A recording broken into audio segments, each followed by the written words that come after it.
Eh bien, bonjour à tous, bonjour à toutes, bienvenue dans Avis désastreux, le podcast aux opinions discutables, mais qui pourtant les assume. Aujourd'hui, je suis avec Julie. Bonjour Julie. Bonjour Robin. Je suis avec Marc. Bonjour Marc. Salut. Et je suis avec Léa, qu'on retrouve depuis la première émission de la Cinémathèque de Toulouse. Bonjour Robin. Léa, comment ça va? Ça va bien et toi? Ouais. Qu'est-ce que ça fait d'être la nouvelle dans l'équipe? Je suis hyper émue. Voilà. Mais libérez-moi s'il vous plaît, je suis séquestrée. Ah, ouais, oula, attends, c'était pas dans le prompteur, t'as mal lu. Pardon. Non, t'as pas reçu l'indication. Ouais. Voilà. C'est trop bien. Initialement, c'était pour officialiser qu'on était content de t'avoir dans l'équipe. Toi, tu le prends comme ça, donc vraiment, ça fait plaisir. Marc se barre directement. Le petit champignon. Le petit champignon. Bah ouais, parce que c'est un membre de l'équipe aussi. C'est vrai, c'est un membre de l'équipe. On l'a jamais présenté, celui que vous entendez faire. Schwink. Voilà, de temps en temps. Quoi de neuf depuis le dernier podcast? Eh ben, on vous l'avait dit que le podcast fonctionnait, mais là, c'est mieux que ça, c'est qu'on n'a jamais autant fonctionné. Enfin, on n'a jamais aussi bien fonctionné que depuis le début du podcast. Donc, merci beaucoup pour votre fidélité, votre écoute, votre assiduité. Non, vraiment, ça fait super plaisir. Donc, on n'a pas grand-chose d'autre à dire que merci, mais vraiment, ça fait vraiment plaisir. Donc, voilà, on est content que le podcast vous plaise. Et justement, en parlant du podcast, on rappelle que vous pouvez toujours nous suivre sur nos réseaux. Bon, là, on n'a rien fait. Mais de toute façon, il n'y a rien. Si, peut-être une petite story pour dire « Hey, on enregistre aujourd'hui ». Vous pouvez toujours, vous aussi, parler du podcast autour de vous, que ce soit vos amis, votre famille, je sais pas. Vos ennemis. Ouais, c'est vrai, au cas où. Des gens dans la rue, random. C'est ça. Et écoutez, nous, ça nous fait des écoutes en plus. Donc, ça nous va. C'est vous qui vous pétez la honte à parler aux inconnus pour dire « Hey, avis désastreux, tout ça. » Ah oui, aussi, c'est vrai, certains le font. Et déjà, on voulait vous remercier. Et en profiter pour, si vous voulez le faire de même, c'est toujours sympa quand on sait que vous écoutez le podcast. Voilà, donc il y en a qui nous mentionnent des fois pour dire hey, aujourd'hui j'écoute tel podcast pour le week-end, ça accompagne, je sais pas, pour se balader, pour faire des constructions Lego ou autre. Voilà, les personnes qui font ces activités se reconnaîtront. Donc voilà, donc si vous aussi vous avez des constructions Lego qui vous attendent, n'hésitez pas à nous mentionner par rapport à ça, on serait ravis de le savoir. Est-ce qu'il faut que je mentionne quand je fais mon ménage et que j'écoute Avis désastreux? Ouais, bien sûr. Et que je montre le avant-après Ouais, ah ouais, voilà. et aussi dire que t'as fait un super ménage dans ton appart qui t'a pris plusieurs jours, mais que t'es hyper content et t'aimerais quand même que les gens le remarquent, que la table derrière toi est vachement plus rangée avec les bouquins, voilà. Que la poussière qu'il y avait habituellement en dessous de la télé n'y est plus du tout, et que c'est hyper agréable. Que la salle de bain, quand vous regardez à travers le miroir, vous avez l'impression de voir en 4K désormais. Voilà. T'as fait ton ménage, Robin? J'ai fait mon ménage. Ah ouais, Mais c'est super propre. Ouais, merci beaucoup. En plus, j'ai essayé d'être assez subtil dans ma description. Ouais. Voilà. Non, on a remarqué de nous-mêmes. C'est pas du tout par rapport à ce que t'as dit. Ah, ouais. Ça fait vraiment plaisir. Merci beaucoup. Vous me brossez dans le sens du poil, vous allez rester. Et n'hésitez pas à mettre un 5 étoiles aussi également. Ça nous fait toujours plaisir. Aujourd'hui, émission plutôt tranquille. Ça va être des recos, The Creator et encore de l'horreur. C'est d'ailleurs le titre du podcast, sauf si vous trouvez mieux. Voilà, parce que je trouve que ça résume bien ce qu'on va avoir. Et du coup, justement, on parle de recommandations. On va commencer tout de suite par la première chronique. Qu'est-ce que tu as vu récemment, qui t'a marqué, dont tu veux parler? Comment vous connaissez mon nom? J'ai vu le film. T'as pas dit ça? Celui tout à droite. Attends, c'était lui que tu avais visé? Celui tout à droite. Oui, attends, il y en a 3 tout à droite là. Bref, qu'est-ce que tu as vu récemment dont tu veux parler? C'est la chronique dans laquelle on parle des films qui sont actuels ou vieux, qu'on a aimé ou pas. L'important, c'est qu'on veuille en parler. Du coup, Julie, toi, tu sais de quel film tu veux parler, mais ça va pas être toi. Tu m'as dit que tu voulais pas passer en première. Marc, tu t'es toujours pas décidé pour ton film, j'imagine? Ok, non. Léa, tu t'es décidé ou pas? Ouais, c'est bon. C'est bon? Ouais. C'est sûr? Ouais. Et est-ce que tu veux démarrer cette chronique? Ouais, carrément. Et vas-y, let's go. Ouais, je vais quand même citer l'autre vite fait pour. Allez, parce que j'hésitais entre deux films. J'hésitais avec Sabotage que j'ai vu récemment, mais qui est sorti en août. Ouais, un truc comme ça. Ouais, il est sorti cet été en tout cas. C'est ça.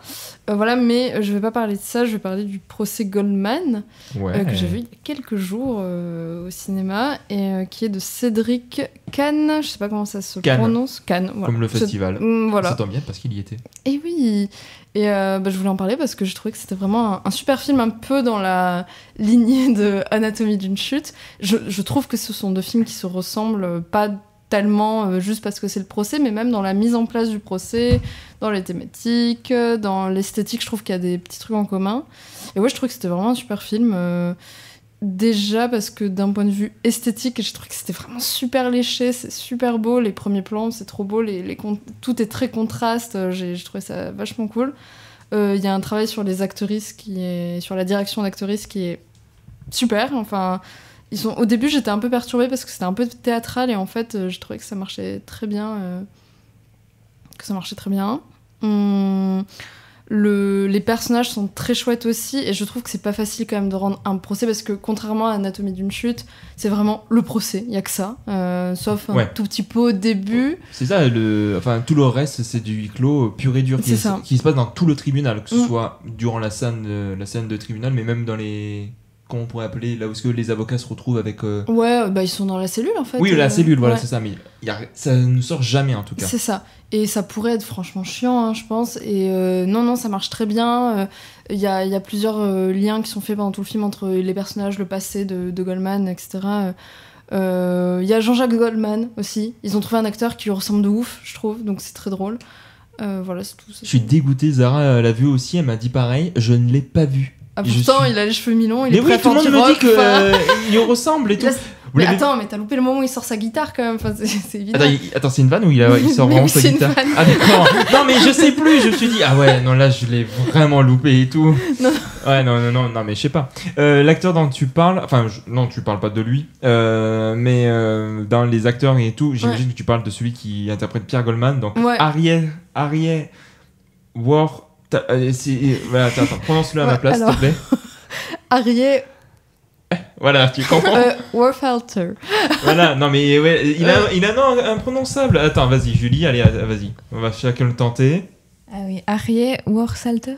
Ouais, Warfelter, un truc comme ça. Marc, tu veux le tenter moi, je sais que je sais pas le dire, donc... Voilà. Mais je joue dans Bowling Saturn, par contre. Oui, c'est ça. C'est un film... Violent, effectivement. Point. Il était génial, hein, franchement. Mais pour moi, c'est... je vois pas qui d'autre pourrait avoir le César du meilleur acteur. Hein. Ah oui, il a une force immense, un charisme exceptionnel. En plus, il sait très bien jouer le personnage un peu ambigu qui à la fois veut pas s'étaler sur sa vie, mais qui en même temps raconte énormément de choses et qui est un peu dans du spectacle aussi. Donc ça, c'était super. Ça rentre dans cette catégorie de film avec Anatomie d'une chute de l'accusation est une grosse merde. Voilà, l'avocat de l'accusation est une horreur. Le mec avec cheveux blancs, là. Non, c'était vraiment génial, quoi. Puis aussi, le procès Goldman, je sais pas, vous l'avez vu ou pas ici du coup, Marc, tu pourras confirmer. C'est aussi, moi, ce qui fait que peut-être je préfère le procès Goldman à Anatomie d'une chute, c'est déjà pour sa qualité esthétique, cinématographique, entre de gros guillemets, parce qu'il y a quand même de la mise en scène dans Anatomie. Mais là, de vraiment, comme tu disais, réussir à rendre le film intéressant, parce qu'il dure 2 heures quand même. Ouais, c'est ça. Il dure 2 heures et c'est du procès pendant 2 heures en huis clos et arriver à avoir de la mise en scène, avoir ces plans de caméra qui sont comme des coups de boxe, comme un combat de boxe, comme des coups de poing, chaque phrase qui sont prononcées, et tout l'aspect politique qu'il y a derrière quand même, qui est... Pierre Goldman était un anarchiste. Ce qui va l'accuser, ça va être la police, qui va accuser de racisme notamment. Donc, oui, il y a des phrases qui résonnent beaucoup pour nous aujourd'hui. Oui, voilà, c'est ça. Non, vous dites que la police est raciste. Oui, je le dis. Et on s'est regardé. Je suis allée avec Gauthier, on s'est regardé.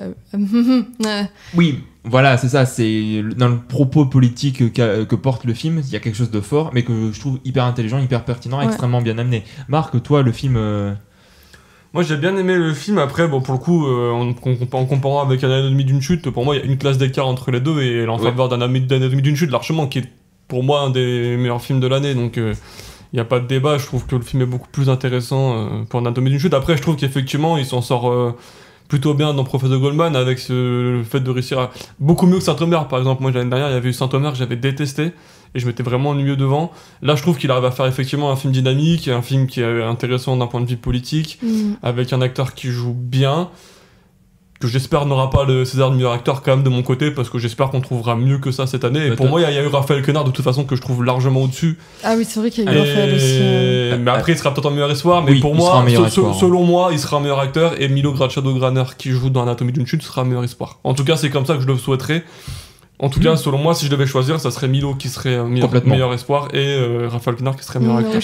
Après, beaucoup parlent de Paul Kircher dans le règne animal. Qui sera aussi en meilleur espoir, ça c'est sûr. Parce qu'il était déjà en meilleur espoir l'année dernière. Donc, Mais je pense que ça sera Milo, du coup. S'il y a Raphaël Quenard, ça sera Raphaël Quenard, je pense. Ouais, si Raphaël Quenard est en meilleur acteur, ça se jouera entre Paul Kircher et Milo. Et Paul Kircher a peut-être une courte tête d'avance parce que il joue dans un film qui va alors peut-être pas être hyper bien marché, mais qui va quand même être intéressant. Et en plus, il a déjà été nommé l'année dernière, donc ça peut peut-être aussi jouer en sa faveur dans un sens. Après, on verra. Mais ce qui est sûr, c'est que moi, je mettrai Raphaël Quenard en meilleur acteur et que j'espère quand même, j'ai pas comme ça en tête tout de suite une performance qui sera meilleure que celle de Harry Wolvertor, parce que je le trouve excellent, bon, mais il m'a pas embarqué autant que certains rôles où je trouvais bon. Mais oui, après moi j'ai quand même préféré Anatomie d'une chute pour des raisons que j'explique pas trop, mais j'ai quand même préféré parce que j'ai préféré, c'est tout. Mais j'ai quand même trouvé l'acteur vraiment super. Et aussi un truc qui aide, je trouve, une grosse qualité du film, c'est le son. Le son est vraiment au top. Non mais c'est vrai, le son est très agréable. T'as un son toi sur les tournages ou Pas du tout. D'accord. Pas du tout. Je voulais savoir, c'est vraiment une remarque d'un son de le son là, ouais, 48 kHz, excellent. Non mais c'est très feutré, les voix sont hyper... Les actrices articulent énormément aussi. Enfin, il y a un bon jeu entre la manière dont les personnages parlent. Parfois, j'aime pas dire ça, mais dans les films français, on a un petit problème avec le son, je trouve. On est toujours détimbré de ouf et tout. Enfin, et là, non. Et j'ai trouvé ça très agréable à écouter, à regarder, à suivre.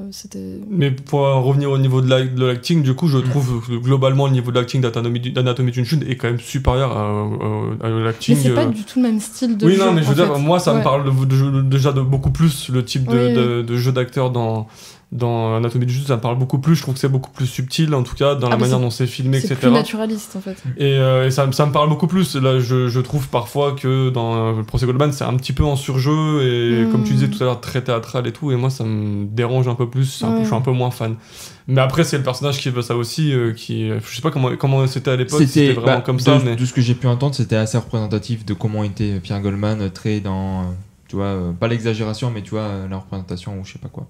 En tout cas, on vous recommande tous les trois le procès Goldman, probablement tous les quatre quand elle aura vu le film, Julie, parce qu'elle verra le film, évidemment. Tu es obligé d'aimer le film, en fait. Tu n'as plus le choix. Mais j'imagine qu'une des raisons pour laquelle tu préfères Anatomie d'une chute, c'est parce qu'il y a un chien. Et oui. C'est parce que c'est pour faire un transition, en fait. Oui, c'est exactement. Un chien qui joue super bien. Adorable, et qui joue super bien. Oui. Comme dans le film dont je vais vous parler, à savoir The Thing de 1982, celui de Carpenter. Je trouve qu'elle n'est pas du Reine Animal. Parce que le Reine Animal, il y a un chat qui est trop bien aussi. Oui, non, le chien. Non, et franchement, à Cannes cette année, tu vois, ils ont eu quand même pas mal de bons chiens. Non, mais. Alors. Oui, bon, après, comprenez-le dans le sens que vous voulez, hein, écoutez, ça c'est pas moi qui fais le truc. Il y a eu des gros porcs aussi. Oui, c'est vrai, le règne animal était un certain regard, donc t'as raison. Mais ce que je veux dire, c'est que du coup, que ce soit Vincent doit mourir, Anatomie d'une chute, le règne animal, Les Feuilles mortes, bref, il y a eu pas mal de bons chiens. Il y a un chien dans Les Feuilles mortes, je voulais le voir, mais là j'ai encore plus envie de le voir du coup. Ouais, et il joue pas mal là-dedans. Bon. Mais ce que je voulais dire, c'est que du coup, une remarque qui est venue, c'était que beaucoup disaient ah là là, le chien d'Anatomie joue aussi bien que le chien dans un Thing. Et c'est la raison pour laquelle j'ai vu ce film. Non, c'est pas vrai, c'est parce que je fais une rétrospective un petit peu de Carpenter. Et ça faisait partie des immenses classiques que j'avais toujours pas rattrapés. Je l'ai rattrapé et ouais, le film est énorme, quoi. C'est vraiment à la hauteur de sa réputation. Ce qui des fois n'est pas le cas quand t'as vraiment un film qui est précédé par sa réputation. Tu te mets des attentes très hautes et finalement tu peux être déçu. Là, c'est pas du tout le cas. D'autant plus, alors c'est dommage que Antoine ne soit pas là parce qu'on avait vu le film ensemble. Lui, il avait d'abord découvert le film de 82 avant de voir le film initial des années 50. Et moi, j'ai d'abord vu le film des années 50 que j'avais bien apprécié. Et je trouve que le film, avant de parler du film, je trouve qu'en tant que remake, c'est hyper intelligent. Parce que si vous avez vu le film de 82, avant que l'action se passe en Antarctique ou je sais plus trop où, il y a une équipe de Norvégiens dont on imagine qu'ils ont été attaqués, et eux également, dont il est fait mention. Et bien cette équipe de Norvégiens, techniquement, c'est ce qui se passe dans le film des années 50. Donc c'est pas une suite en partie, c'est pas un reboot ni une suite, c'est un peu entre les deux. Et ce qui est assez intéressant, c'est que la toute première réplique que tu as dans le film de Carpenter, elle provient d'un ordinateur. Et ensuite, c'est un échange entre le personnage principal, celui interprété par j'ai oublié le nom de l'acteur. Ah, comment il s'appelle ? Kurt Russell, merci. Qui du coup va perdre face à la machine parce que la machine est en train de le dépasser aux échecs. Ce que le film te dit, c'est seulement avec ces deux plans, Carpenter te dit ok, j'ai compris que c'était un remake, donc je vais pas te raconter exactement la même histoire, et en plus grâce à ça je te la recontextualise en te montrant que là on est dans une période des années 80 où l'humain se sent dépassé par une machine, mais il se sent dépassé, et ce que je vais te montrer, c'est des gens qui vont se sentir dépassés par ce qu'ils vont voir.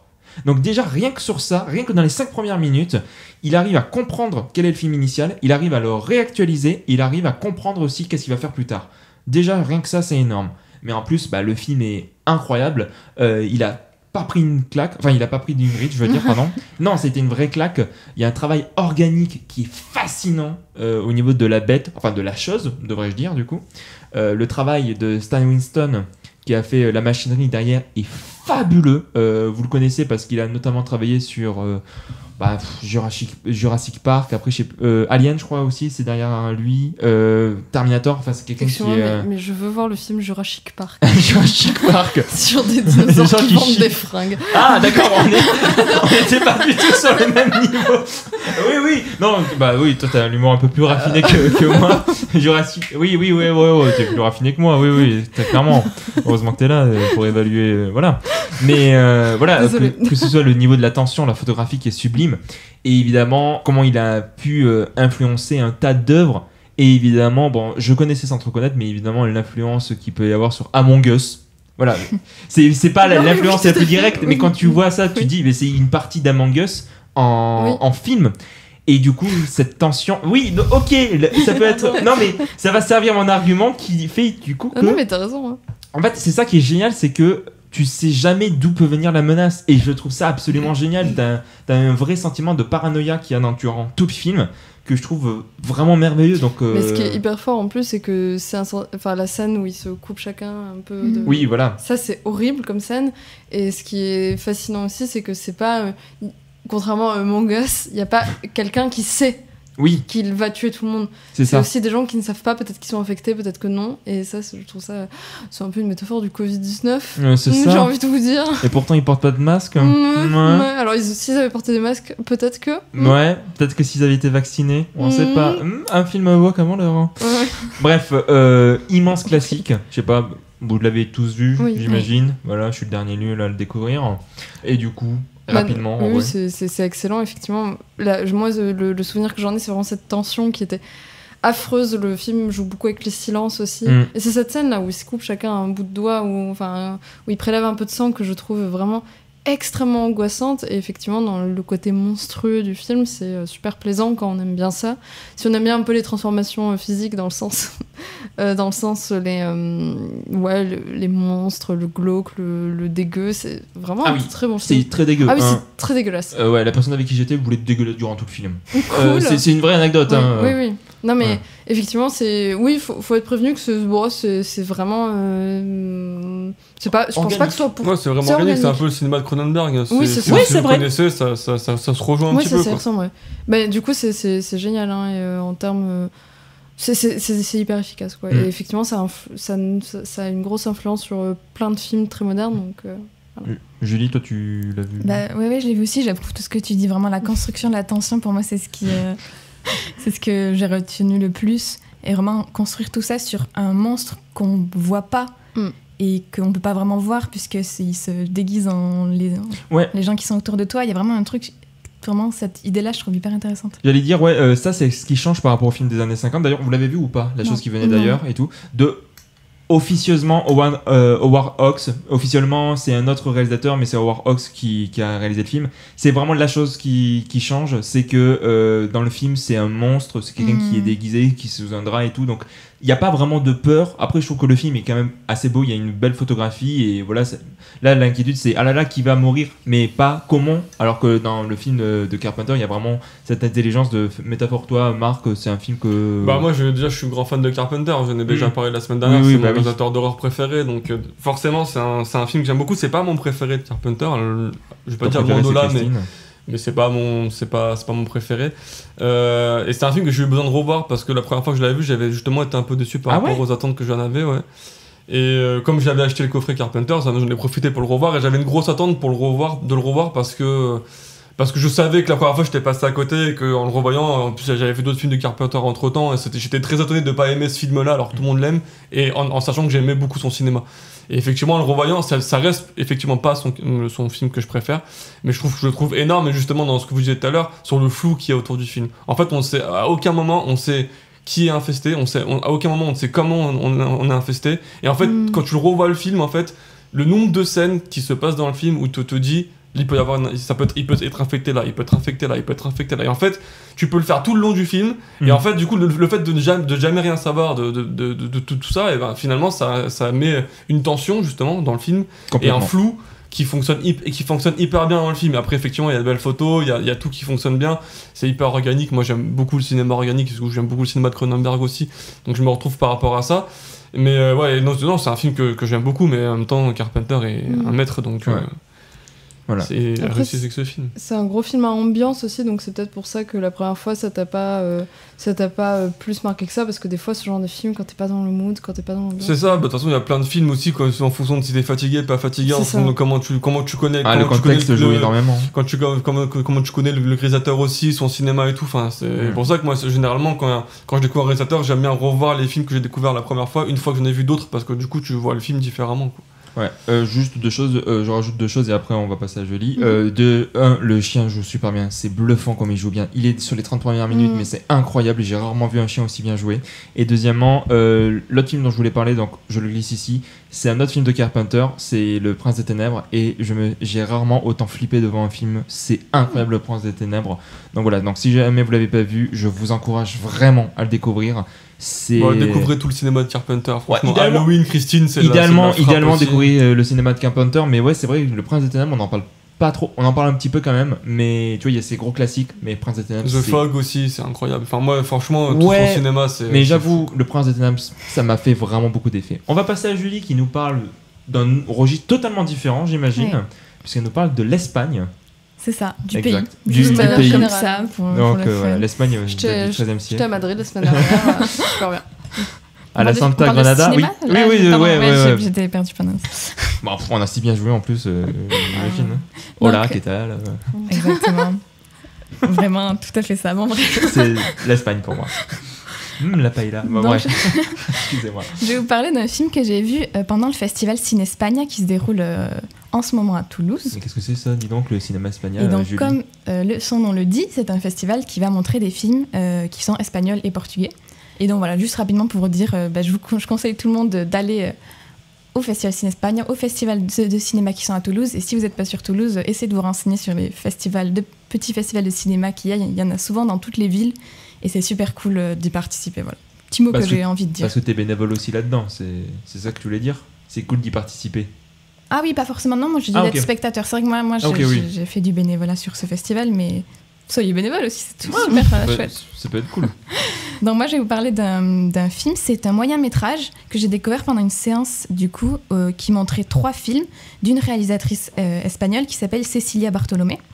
Pendant cette séance, ils ont montré 2 courts-métrages et un moyen-métrage, qui sont 3 films qu'elle avait fait pendant ses études, du coup dans les années 60, pendant qu'elle étudiait à l'école de cinéma à Madrid.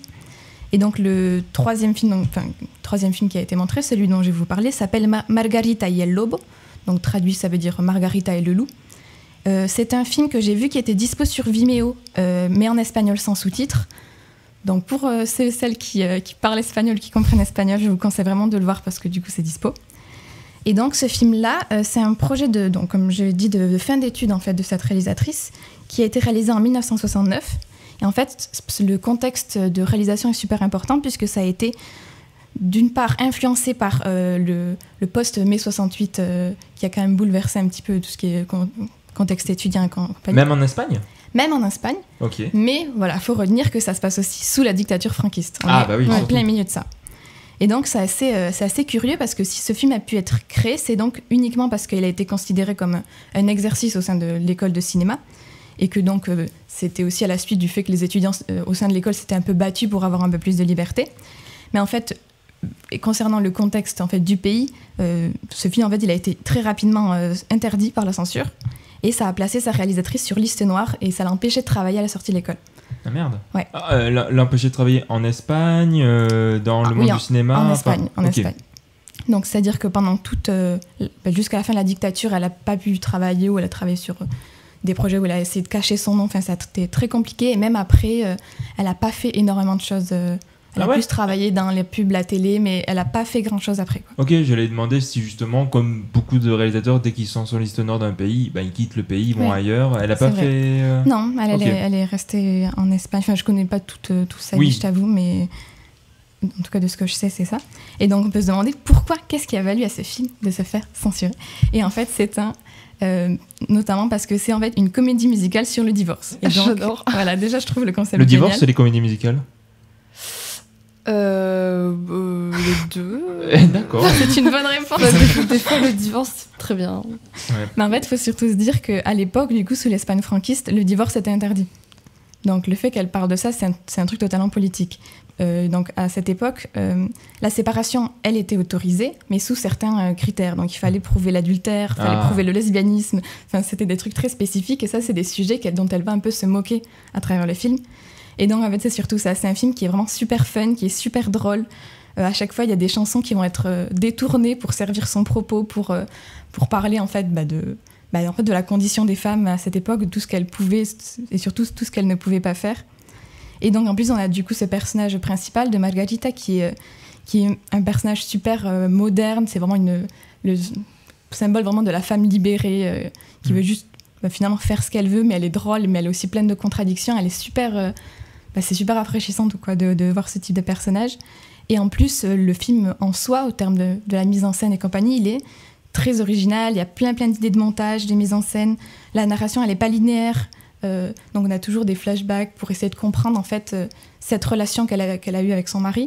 Et donc ça commence par le divorce, puis on retourne en arrière au mariage, puis on voit les disputes et ça fait... il y a toujours des allers-retours. C'est 500 jours ensemble. On remarque mi-premier degré, mi-second, mais... Pas vraiment, parce que 500 jours ensemble, c'est vraiment chronologique à l'envers, non ? Non, ça alterne. Ça peut être le premier, le dernier, après ça peut être le 260, ça peut être le 280, ça peut être... ça alterne, des fois ça avance, des fois... C'est justement ça qui est... Il y a un côté un petit peu ludique dans la narration, et je voulais savoir si c'était justement à peu près le même... Du coup, c'est vrai qu'il y a un peu de ça, mais pour le coup, ce qui change, c'est qu'on ne sait pas à quel moment les scènes se placent. Ah, c'est pas précisé ? Non. Ok. Il y en a juste des scènes comme ça, un montage un peu... On sait pas trop, parfois ils s'entendent bien, parfois ils s'entendent pas bien, et parfois il y a une scène, et puis il y en a une autre, et on comprend qu'elle se déroulait avant. Enfin, il y a vraiment un truc super intéressant sur la façon dont c'est monté, du coup, puisqu'on découvre les fausses informations un peu au fur et à mesure. Et en plus, le film est divisé par chapitres, qui sont aussi très drôles, puisqu'on a donc le personnage de Margarita qui s'adresse à la caméra, et qui explique un petit peu les petits chapitres dont elle veut parler. C'est toujours très ironique, très grinçant en fait la façon dont elle s'adresse à la caméra. Et du coup, ça m'a fait un peu penser, bon, c'est pas la même époque, mais à Fleabag. Je sais pas si vous connaissez la série Fleabag. J'adore. Donc voilà, je pense que si vous aimez Fleabag, vous aimerez ça parce qu'on a vraiment ce même personnage qui va s'adresser à la caméra pour dire un petit peu ce qu'elle pense, même si c'est outrancier, même si ça va déranger, et qui est vraiment super drôle et qui est super attachante. Et donc voilà, c'est vraiment un film qui m'a beaucoup surprise. Je m'attendais pas à voir ce type de film pendant une séance de court-métrage de film étudiant dans les années 60. Et en fait, c'est vrai, elle était étudiante à ce moment-là, j'avais oublié ce détail. Elle était étudiante et c'est tellement intelligent. Et voilà, c'est surtout un film qui est super politique, quoi, parce que ça parle juste, entre grands guillemets, de la vie privée d'une femme, mais ça reflète vraiment tous les slogans féministes des années 60, c'est-à-dire que le privé est politique. C'est vraiment pour ça que ça a été censuré, parce que c'est pas anodin tout ce qu'elle montre. Elle montre ce qu'elle pouvait pas faire, ce qu'on pouvait pas montrer. Oui, visiblement, elle l'a payé en plus. Et elle a payé, donc c'est un peu triste pour ça, mais du coup, j'aimerais beaucoup que ce film soit beaucoup plus visible, quoi. Et est-ce que par tout hasard, est-ce que tu sais depuis quand le film est de nouveau accessible ? Est-ce que ça a été à la fin de la dictature franquiste, ou même un petit peu avant, ils se sont dit « Oh, finalement, ça va, ça fait 20 ans qu'on peut plus le voir, on est sympa. » Faut savoir que du coup, le film est réalisé en 69, et la fin de la dictature franquiste, c'est en 75. C'est pas très longtemps après. Ouais, donc c'est sûr j'avais dit 20 ans comme ça, pas par hasard. C'est sûr que pendant cette période, c'est sûr qu'il n'a pas été montré. Ouais. Mais je pense qu'il a fallu encore du temps avant que ça ressorte des tiroirs quand même. Ok. Je saurais pas dire exactement quand est-ce que ça a été ressorti, restauré ou quoi que ce soit. Je me suis dit, vu que t'es bien renseigné, peut-être t'as eu une présentation qui aussi va te raconter l'après du film. Donc j'ai eu une présentation, c'est vrai que... Bah oui, ça se... ça s'entend, je suis un peu renseignée. Mais ouais, non, je sais pas exactement quand est-ce que ça a été rediffusé. Ok. Mais voilà. Bah écoute, tu me donneras le lien peut-être. Oui. Comme ça je le mettrai dans la description bien, si des gens veulent le découvrir. Marc, est-ce que tu vas parler d'un autre film politique ou au contraire toi de ce film popcorn là avec des effets? Je vais parler d'un gros blockbuster hyper popcorn quoi. Non, ouais, avec des explosions partout et ça se passe. Je vais parler de Meurt un autre jour. Oh putain oui, oh là là, j'ai tellement hâte mec. Non, je vais parler aussi d'un film, du coup j'ai choisi, j'hésitais entre 3 films, mais je vais aussi parler d'un film que j'ai vu dans le cadre du festival Cinespaña, qui est en compétition dans le festival, donc et qui est actuellement en compétition dans plusieurs festivals et qui n'est pas encore sorti, n'a pas encore de distributeur français même je crois. Et en tout cas, il n'est pas prévu en tout cas de sortir pour le moment. Il sortira probablement, mais je ne sais pas quand du coup. Et je pense plutôt 2024 du coup. Le titre c'est 20 000 espèces d'abeilles. Ah oui.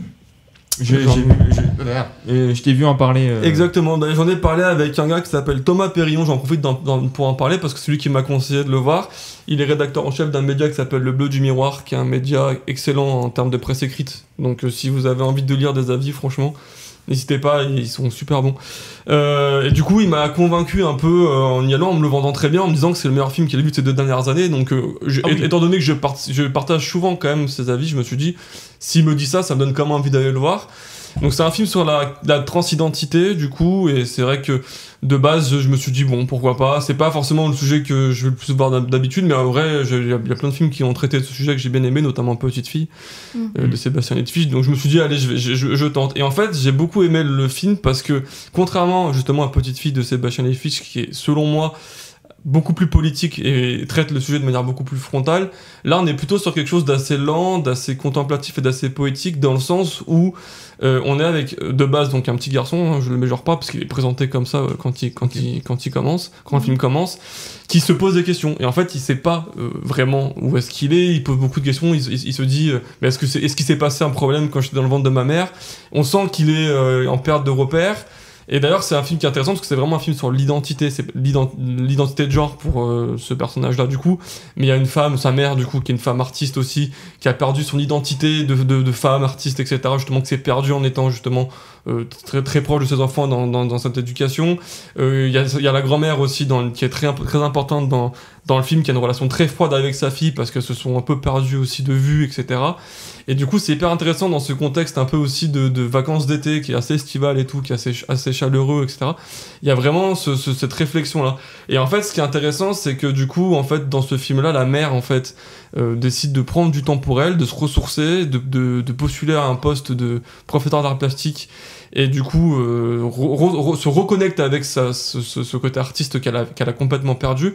Et en fait, à côté de ça, elle passe complètement à côté de l'évolution de son fils, qui change petit à petit dans le film. Et il y a plein de séquences qui sont agrémentées petit à petit dans le film, en fait, qui nous questionnent et qui le questionnent lui-même sur son identité, et qui vont petit à petit en fait transitionner sur son changement de genre, sur son changement d'identité.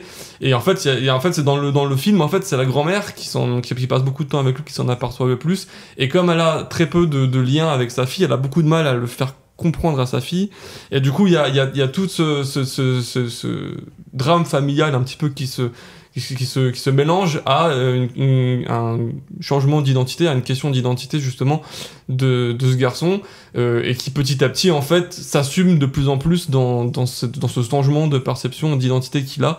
Et je trouve que c'est hyper bien amené, c'est beaucoup moins frontal du coup que Petite Fille, où en fait on rentre dans le film directement, le sujet parle de ça, la petite fille qu'on voit dans le film a déjà réfléchi, a déjà mûri sur ce sujet-là, elle sait déjà qu'elle veut être une fille, en tout cas qu'elle est une fille. Là c'est pas du tout le cas dans ce film là, et c'est ce que je trouve vraiment intéressant, c'est ce questionnement. Et en fait c'est un film qui est lent et long, mais en même temps la question de l'identité, quand on assume son genre et tout, c'est quelque chose quand même qui prend du temps, de s'assumer, de se comprendre, de savoir ce qu'on aime, de savoir ce qu'on n'aime pas, c'est quelque chose qui prend du temps. Et du coup je trouve que ça se correspond au temps long qui est au rythme lent dans le film.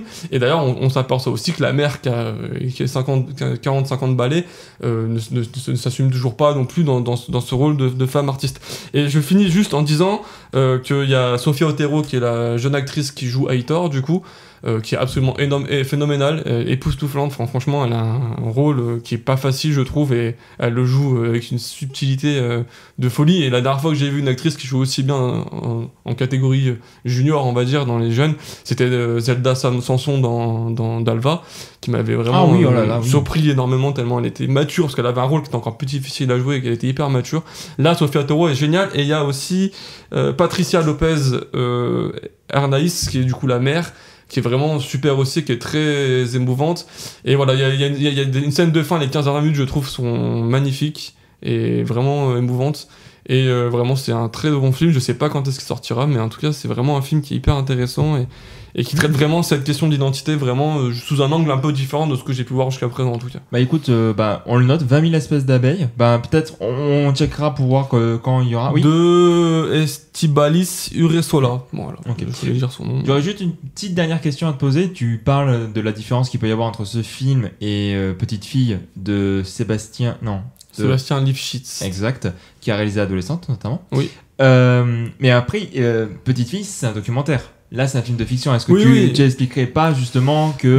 du coup, en fait, c'est sûr qu'il a beaucoup moins la main sur l'angle de traitement de son film. Mais après, Sébastien Lifshitz, il est quand même, dans ses documentaires, toujours axé assez politique, parce que même Adolescente était quand même un film hyper politique.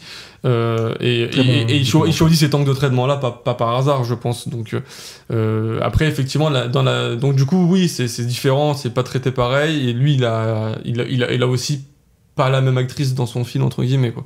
Oui, non, mais en fait c'était plus la question de un documentaire peut être plus frontal, là où un film de fiction il peut être frontal, mais il y a aussi l'idée de des fois mettre le message principal sous couvert d'autres choses. Là par exemple un drame familial les deux peuvent être frontal ou pas frontal. Oui, un documentaire, il aurait pu très bien faire un documentaire beaucoup plus soft, entre guillemets, sur la question d'identité. Il a décidé d'en faire un film engagé, et voilà. Et après ça dépend aussi de la volonté qu'a le réalisateur ou la réalisatrice à faire un film qui est engagé politiquement ou pas. Ça reste pour moi, de toute façon, quand tu parles de la transidentité politique, c'est quand tu parles de l'écologie, etc., c'est des sujets qui sont politiques. De la manière que tu le traites, de toute façon, que tu en parles en bien ou en mal, c'est politique, c'est forcément. Le cinéma est politique de manière générale. Ça dépend, il y a des films qui le sont pas, mais quand il y a des sujets, en tout cas, quand tu les mets... non, mais tu vois, je prends par exemple l'exemple de l'autre Lawrence, quand j'ai vu l'autre jour, il n'y a pas de politique dans le film, tu vois, il n'y a pas grand-chose. Mais un film pourra toujours être repris politiquement. Oui, donc, déjà. Mais il est politique malgré lui. Il y a des films qui racontent rien, qui peuvent être repris politiquement, quoi. Oui, mais après, un film aussi, ce qu'on peut dire, c'est sans pour autant dire qu'il porte un message ou je sais pas quoi, juste dans la question de la représentation, le contexte historique, social dans lequel il va faire évoluer les personnages et ce qu'il va dire à partir d'eux et comment eux entre eux ils vont interagir et la manière dont ils filment, s'il y a une sorte de choix moral qui est filmé ou en tout cas si on le sent qu'il est en accord ou en désaccord avec ce qu'il filme, rien que ça peut être de la politique. Donc même sur un film qu'on peut dire entre guillemets innocent, il y a de la politique, et après il y a des films qui sont éminemment politiques. Enfin là sur les 4 films dont on a parlé, il y en a 3 qui le sont éminemment. C'est vrai que The Thing est moins politique, je vais dire. C'est pas pour autant que il n'y a pas de la politique dedans. On pourrait trouver de la politique si on fait un petit peu d'analyse, mais bon, on est déjà bien sur les films recommandés et tout ça. Tu as fini ? Ouais. Ok, super. Avant d'attaquer sur The Creator, on va faire une petite transition parce que sur les 2 dernières émissions, nous avons parlé d'un certain 48 heures. Alors, on n'arrêtait pas de dire David, mais en fait, il y avait d'autres personnes. Et quand j'ai fait la story, en fait, il y a quelqu'un qui est venu me dire mais Robin, tu as oublié une personne, à savoir moi. Et non, elle a pas dit comme ça. Et au contraire, elle a bien fait de venir m'en parler, oui, parce qu'il n'y avait pas que Gauthier, il n'y avait pas que David, il y avait aussi Léa. Et donc, les fans toujours oubliés. Je plaisante. Non, mais tu as tout à fait raison. Insurge-toi. Tiens, on parle de politique, donc c'est totalement dans le thème. Mais du coup, oui. Alors, déjà, désolé Léa. Mais pas de problème. Alors, tu pouvais pas deviner. Non, mais je savais pas en fait. Déjà, je savais pas pour Gauthier, donc toi aussi, ça a été la surprise. Donc, tu t'es occupé. Enfin, quel a été ton rôle sur ces 48 heures qui a eu lieu à Montpellier? On était plusieurs en fait à organiser ça, donc l'association s'appelle la Moonstreet Film. C'est ça. Qui est une association de cinéma, par contre c'était très laborieux.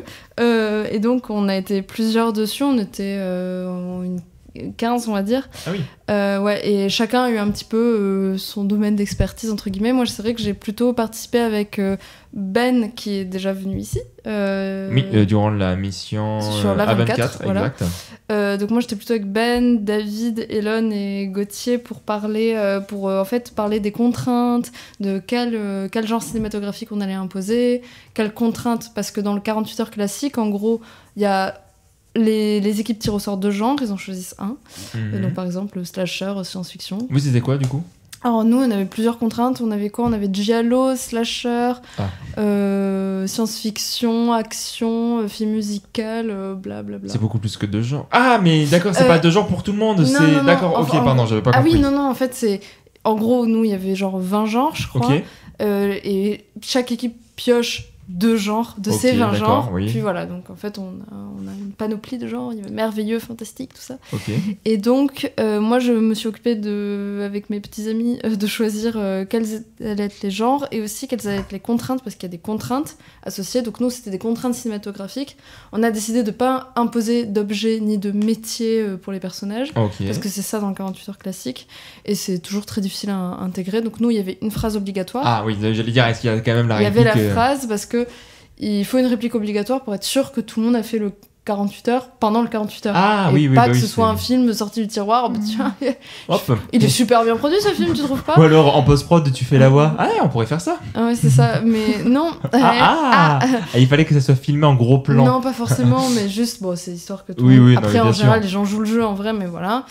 Et du coup, il y avait les contraintes. Quelle était la phrase ? Quelle était la phrase, oui. Alors, le bonheur, on s'y fait, le malheur, on s'y fait pas, c'est ça la différence. Et c'est une citation de je ne sais plus qui. Attends, est-ce que c'est une citation de je ne sais plus qui fait vraiment partie ? Non, c'était vraiment au premier degré, en mode Non. C'était un personnage qui... La citation, c'était les 2 tours en entier, voilà, il fallait lire... Mais comment ça, les 2 tours en Le entier ? livre, Le Seigneur des Anneaux. Les Le Seigneur des Anneaux. Seigneur... Ah, pardon, c'était une vanne. Je croyais que c'était en référence aux 2 tours du 11 septembre. Et je me dis, mais attends, je vois pas le rapport avec le bonheur. Et peut-être qu'il y a un personnage qui a dit ça en discours. Et je me suis dit, ah, mais finalement, on s'y retrouve. Non. Wow. Non, désolé. On enregistre le Nos soir. interactions sont toujours voilà. super. Ah, j'ai Et, tellement hâte pour la spéciale ChatGPT. Ça va être super. Mais ça s'est très bien passé. Ok. Alors ce week-end, on n'a pas fait grand-chose parce qu'en fait, les équipes se débrouillaient et tournaient leurs trucs. Vous avez pas tourné un truc ? Parce qu'il me semblait avoir vu des stories de David qui finalement... Parce que ça m'avait surpris, je me suis dit, ah bah finalement il participe aussi. Non. Ah ok, Non, on a joué. j'ai mal compris. Non, on a joué à Time's Up. D'accord, ouais, bah écoute, chacun s'occupe Mais comme on on a peut. été Hein. très inventifs, du coup, c'est tout comme. Hein. Vous aviez des contraintes aussi Ouais, grave. Mime, tout ça. Et non, ça s'est bien passé. Là, j'ai regardé tous les films du coup qui ont été faits ce week-end. Ok, c'est lequel le meilleur ? Ah, je dis pas. Et je attends, dis pas. et comment on pourrait le savoir ? Marrant, il y a une diffusion dans la salle Rabelais à Montpellier le 18 octobre.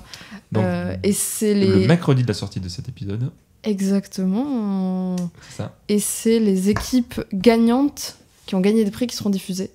Voilà. Parce qu'on a eu 30 films, mais il y aura que la moitié parce que Il y a 15 gagnants, c'est pas mal. Ouais, avec 15 prix. Non, sérieux ? Oui. Ah d'accord, j'ai vraiment rien suivi, vraiment. Même moi, j'ai suivi un peu non, mais plus 15 que toi. prix, c'est beaucoup. Enfin, je suis désolé. désolé, je savais qu'il y avait des prix, mais 15, c'est beaucoup. Il y a des c'est prix pas... et il y a de très bons prix. Hein, donc, voilà. Oui, non, mais après, j'ai vu les prix, c'est plutôt pas mal. C'est Ok. quali.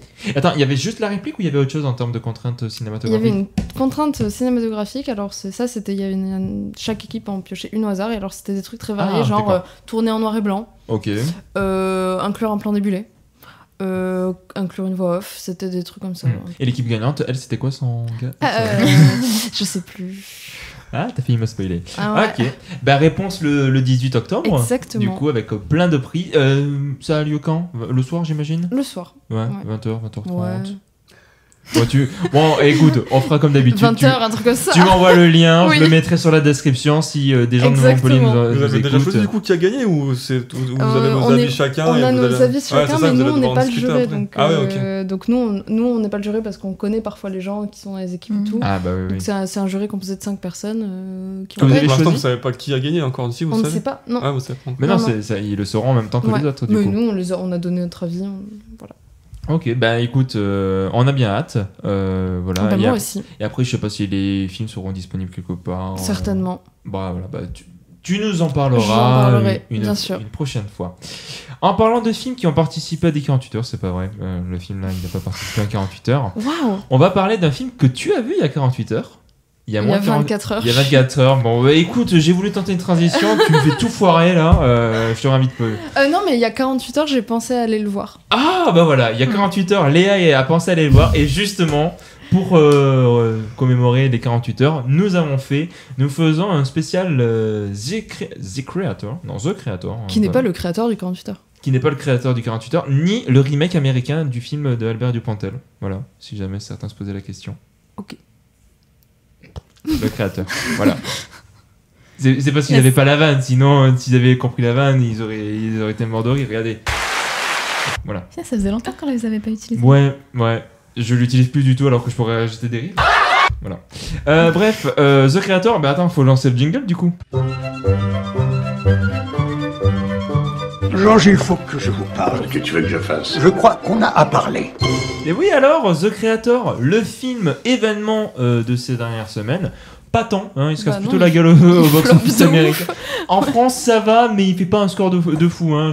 Il va avoir le million, mais pas plus, hein, j'ai l'impression. Ouais, c'est pas ouf. Bah, hier, il y avait vraiment pas grand monde dans la salle. Ouais, et pourtant, ça fait quoi? Ça fait 2 semaines, 2-3 semaines que le film est sorti, voilà. On en parle un petit peu tardivement, mais on l'a tous vu et on aime bien débattre un petit peu. Et du coup, The Creator, il n'y a pas grand chose. Là, on va d'abord donner notre avis général, sans spoil, comme ça vous pouvez rester. Et après, attention, on va spoiler, mais on vous préviendra. Bref, qui veut commencer? On va peut-être commencer par Julie, parce que je sais, il y en a un autour de cette table qui est un peu plus... Et on finira par lui.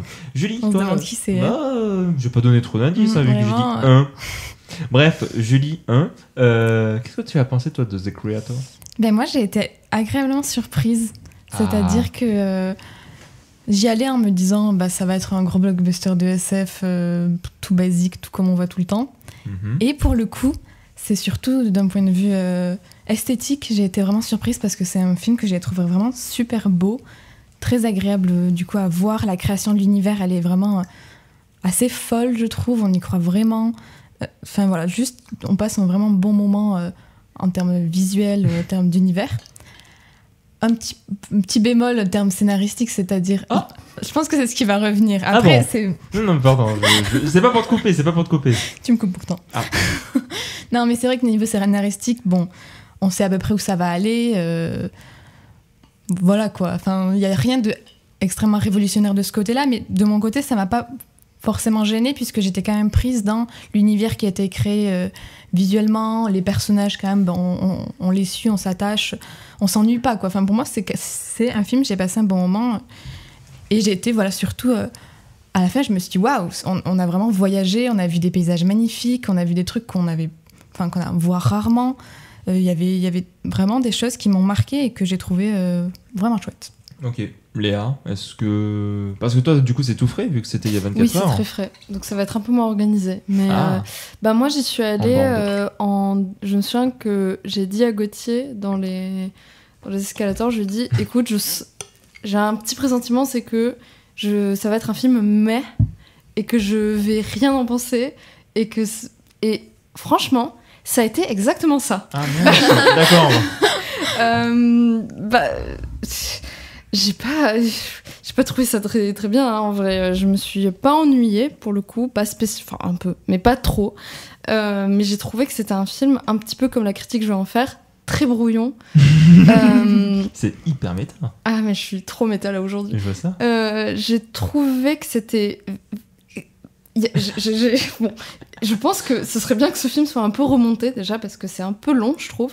Et surtout, je trouvais que c'était très brouillon dans les thématiques que ça explore. C'est un film qui est étrange, parce qu'à la fois, c'est un film qui est de la science-fiction... un petit peu, alors avec plein de guillemets, j'aime pas dire ça un peu basique, dans le sens c'est de la science-fiction comme on en a déjà vu, mais pour le coup il y a tout un pan très émotionnel, très plus romanesque on va dire dans le film, mais qui est pas très bien exploité, je trouve, parce qu'on ne prend pas assez de temps avec les personnages, on les voit beaucoup, mais on a peu de moments pour respirer, des moments un peu de silence, des moments un peu de juste contemplation, que moi je trouve que c'est des moments importants dans la science-fiction. Ouais. Non, je veux juste rajouter un truc. Non mais allez-y. Hein. Vas-y. Ben, pour moi, on les a ces moments de contemplation, mais c'est sur l'univers, c'est sur les paysages, c'est sur les personnages, les moments de flottement. Voilà, les moments de flottement, les personnages qu'on voit qui peuplent l'univers. Enfin, je vois de quoi tu parles, hein, mais moi je trouve qu'il y en a beaucoup et pour le coup c'est une ambiance que j'ai beaucoup aimée. C'est vrai qu'on n'a pas des moments très calmes avec du coup les personnages. Moi je pense que c'est ça qui m'a manqué. Voilà, après on n'est pas obligé de faire du Denis Villeneuve non plus, mais moi c'est vrai que c'est un peu ma référence. Donc en termes de science-fiction, moi je suis très Denis Villeneuve, donc après dès qu'il y a trop de trucs ça me stresse. Mais qu'est-ce que je pourrais dire ? Ouais, j'ai manqué. Je me suis pas spécialement énormément attachée aux personnages secondaires. Ça, je trouve que c'est un défaut qu'on avait un peu aussi dans Rogue One. Ça, c'est Gauthier qui l'a dit, mais je reprends ses dires. Mais c'est vrai, je n'ai aucun souvenir des personnages secondaires de Rogue One. Et là, bah, c'est pareil, ça a manqué d'attache pour moi. Et je dois avouer que j'ai aussi pas très bien compris son propos sur les IA. Enfin... Je le trouve un peu brouillon sur pas son message, mais juste sur le traitement des thématiques. Et qu'est-ce que je peux dire aussi ? Dans les points positifs, la gamine est très mimi et elle joue vraiment bien, je trouve. Effectivement, en termes d'univers, c'est assez cool. Les robots, je les trouve trop chouettes. Les robots un peu à l'ancienne qui font des bip bip bip bip bip en mode C-3PO. Vraiment, ça c'est cool, c'est des choses que j'aime bien. Il y avait un petit côté Stray dans l'esthétique. Stray, le jeu vidéo avec les chats. Ok, d'accord, oui, parce que ça n'a rien à voir. Je croyais que tu disais hétéro en anglais. Ça a un petit côté straight. Ouais, on voit pas trop le rapport. Au cinéma. C'est dommage, pas assez de LGBT dans ce film. Non, mais pour de vrai, ouais, tout l'univers robot est cool. Effectivement, il y a de très beaux paysages, ça je suis d'accord, c'est chouette, il y a une esthétique intéressante, mais je trouvais ça très mid, quoi. Hein. Très mid, très... Et effectivement, un truc apparemment tu vas relever après, mais effectivement, au bout de 5 minutes, j'ai compris où ça allait, et c'est pas forcément un problème. C'est pas forcément un problème, mais là, je trouve que du coup, ça a manqué de substance et de saveur. Voilà. Ok. Je sais pas si j'ai encore des choses à dire, peut-être que je rebondirai sur... Bah, du coup, avant de donner la parole à Marc, je vais être assez conscient en vrai. Je pense que je suis con, du coup, à vous entendre tous. Mais non. Parce que moi, j'ai été pris par l'histoire. Et alors, en fait, ce qui s'est passé, c'est que c'est pas de la connerie. déjà... Oh, merci Léa. Déjà... Ah, Marc, il a fait une petite moue. Moi. Marc, mais on fait plus de séances ensemble, donc Marc connaît mon vrai visage. Non, mais en fait, le truc, c'est que déjà, c'est un film qui a une hype que je comprenais pas trop depuis... je vais dire avril à peu près. Enfin, il y avait vraiment une attente qui était là depuis le milieu de l'année, que je comprenais pas d'où ça venait, et j'en avais absolument aucune de ma part. Et plus ça avançait, j'avais pas trop d'attente. J'en avais un petit peu parce que je me suis dit, le blockbuster, et après j'aimerais quand même qu'on y touche 2-3 mots, dans sa manière dont il est fait, se détache énormément de tous les blockbusters qui se font actuellement aux États-Unis. Hein, le fait de pas tourner énormément en fond vert, de tourner avec des caméras, mais qui coûtent à 4 000 €. Et pour avoir entendu réaliser c'est un trucage pour les citer, ils avaient 10 caméras à 4 000 €, qui est l'équivalent des caméras avec lesquelles Combini tourne leurs interviews. Ah oui. C'est pour dire que c'est pas des caméras énormes qu'ils ont tourné, c'est pas avec des RED ou je sais pas quoi. Ils ont vraiment tourné avec un budget assez bas. Hein. Le film coûte 80 millions, qui est bien plus beau visuellement que énormément de merde qui sort sur grand écran, qui sont tournés sur des fonds verts à foison. Et en vrai, le truc, c'est que j'avais pas énormément d'attentes. Marc l'a vu, et il m'a dit ce qu'il va vous dire, ce qui du coup a pas mal baissé mes attentes. Ce qui fait que quand je suis allé voir le film, j'ai été agréablement surpris. Et j'ai passé un très bon moment devant, et non, je voyais pas particulièrement où allait l'histoire. Je me dis, il y a des choses que je voyais que, tu vois, sur les robots qui sont plus humains que les humains, mais même sur ça, je trouve pas que ça soit tant le truc du film. Moi, ce que je vois surtout à travers ce film, c'est en fait un film qui veut aller ailleurs, qui va du coup, qui se passe principalement dans le monde, entre guillemets, oriental, on va dire. Oui, oriental, du coup. Oui.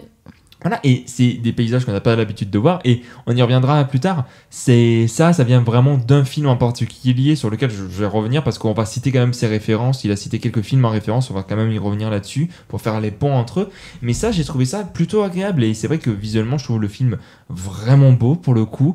Il y a une vraie DA, tu parlais des robots, ce soit au niveau des personnages, la manière dont ils conceptualisent les robots, leur manière de voyager. Je trouve, et je sais que Marc, tu vas relever ça, que finalement il y a quand même un peu d'émotion. Je vais pas dire des torrents d'émotions, mais je suis quand même pris par l'histoire, je suis pris par ce qui se passe. J'aime beaucoup le duo qui se passe entre ce soldat et cet enfant. Non, franchement, moi j'ai passé un très bon moment. En fait, c'est peut-être parce que j'avais pas beaucoup d'attentes que finalement j'étais agréablement surpris. Du coup, je te rejoins, Julie, j'ai passé un très bon moment. Mais bon, Marc, du coup, toi, tu es la personne de cette table qui a le moins aimé. Je suis pas sûr d'être. Je pense qu'on est à peu près au même niveau avec Léa, parce que. Il balance direct, il te joue non, sur les. Non, on a déjà parlé, donc ils savent déjà la vie qu'elle a. Et moi, j'ai trouvé ça mid aussi, donc je pense que. Alors, en vrai, je vais dire la même chose que vous, sauf que, enfin, sur le visuel, je vais dire la même chose que vous, c'est-à-dire que on retrouve ce qu'il avait fait avec Rogue One, qui était déjà un très beau film visuellement, et c'est effectivement très beau. Je pense qu'on peut que souligner l'ambition de tourner un blockbuster en milieu naturel avec des vrais paysages en Thaïlande, parce que du coup vous parlez oriental, mais du coup c'est en Thaïlande. Les paysages collent parfaitement à l'univers du film, et donc c'est... Il y a pas que la Thaïlande, vraiment sur les génériques de fin, t'as Thaïlande, Cambodge... Ouais, mais c'est beaucoup en Thaïlande, parce qu'il y a... Même ils ont tourné en studio en Thaïlande, je crois, donc... Ouais. Donc ils ont quand même beaucoup tourné en Thaïlande, et les paysages qu'on voit notamment au tout début là, dans les grandes herbes et tout, c'est en Thaïlande, et ça colle, je trouve que ça colle hyper bien à son univers pour le coup, ce paysage, et je trouve que c'est l'ambition de tourner un blockbuster dans des vrais paysages et pas toujours en fond vert et tout, c'est forcément souligné. Oui, c'est le point fort du film. Oui. Maintenant, est-ce qu'on doit se contenter de ça ? Bah pour moi non. C'est-à-dire que c'est bien que ça arrive, c'est bien que ça soit fait. Maintenant, je suis désolé, mais l'histoire, je peux pas, il y a rien qui va, quoi. Mais vraiment, quand je dis il y a rien qui va, il y a rien qui va. Oui, on n'a pas tout à fait le même avis quand même. Non, est-ce que du coup on peut rentrer dans la zone spoiler ou pas ? Non, j'ai pas besoin de spoiler. Ok. Bah oui, parce qu'il y a rien à spoiler, c'est ça ? Il y a rien à spoiler. De toute façon, tu regardes le film au bout de 5 minutes, t'as compris tous les enjeux du film. Donc forcément, le seul truc vraiment que le personnage qui cherche, je comprends en 5 minutes qui c'est, enfin 5-10 minutes, 15 si vous voulez. Mais globalement, en très peu de temps, moi je savais déjà ce qu'il cherchait. Et je trouve que les personnages secondaires, tu disais tout à l'heure, ils servent à rien à part crever. Voilà, ils sont écrits pour mourir. Donc on s'attache pas du tout à eux parce qu'ils ont pas de profondeur. Ils servent à rien.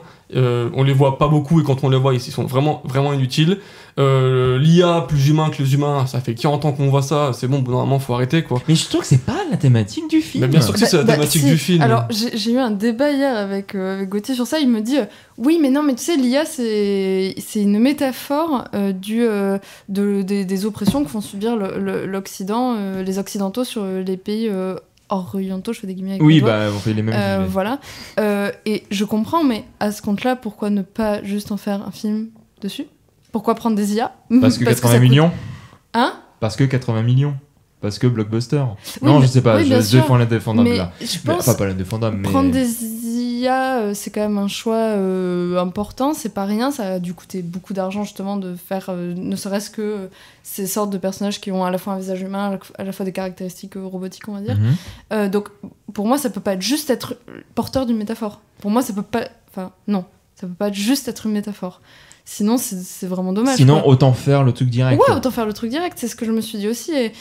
Et c'est vrai que je trouve que pour le coup, il passe un peu à côté de son sujet, parce que effectivement, les robots plus humains que les humains, effectivement, c'est un peu du déjà vu. Et surtout, ce qui aurait été intéressant, c'est de se demander quand même, oui, mais ces robots sont faits par des humains. Visiblement, dès le début, on nous dit qu'ils représentent des caractéristiques humaines très fortes, notamment que les robots deviennent des représentants de l'ordre, donc des flics. Qui tabassent des gens dans la rue. Donc, et c'est vu un petit peu de manière... c'est un peu romantisé, quoi. Ah ben non, mais c'est des robots, ils sont gentils. Oui, mais visiblement, vous nous avez dit que ça a été quand même créé avec des caractéristiques humaines très fortes. Donc, est-ce que... Enfin, je sais, j'ai pas de réponse sur ce qu'aurait dû être le film, mais juste, j'aurais aimé que le réel prenne plus de position et de radicalité avec son sujet. Je pense qu'il le fait à travers non pas le personnage des robots, parce que c'est pas un spoil, il est de leur côté, clairement dans leur film. Oui. Voilà, mais c'est plus la manière dont il va filmer l'armée américaine, alors ça fait encore une fois gros cliché, l'armée américaine ils sont pas Exactement. méchants. Encore une fois, c'est qu'on le sort depuis 20 ans. Tu regardes Avatar, l'armée américaine, c'est des gros connards qui cassent tout. Ouais, après Avatar c'est mieux.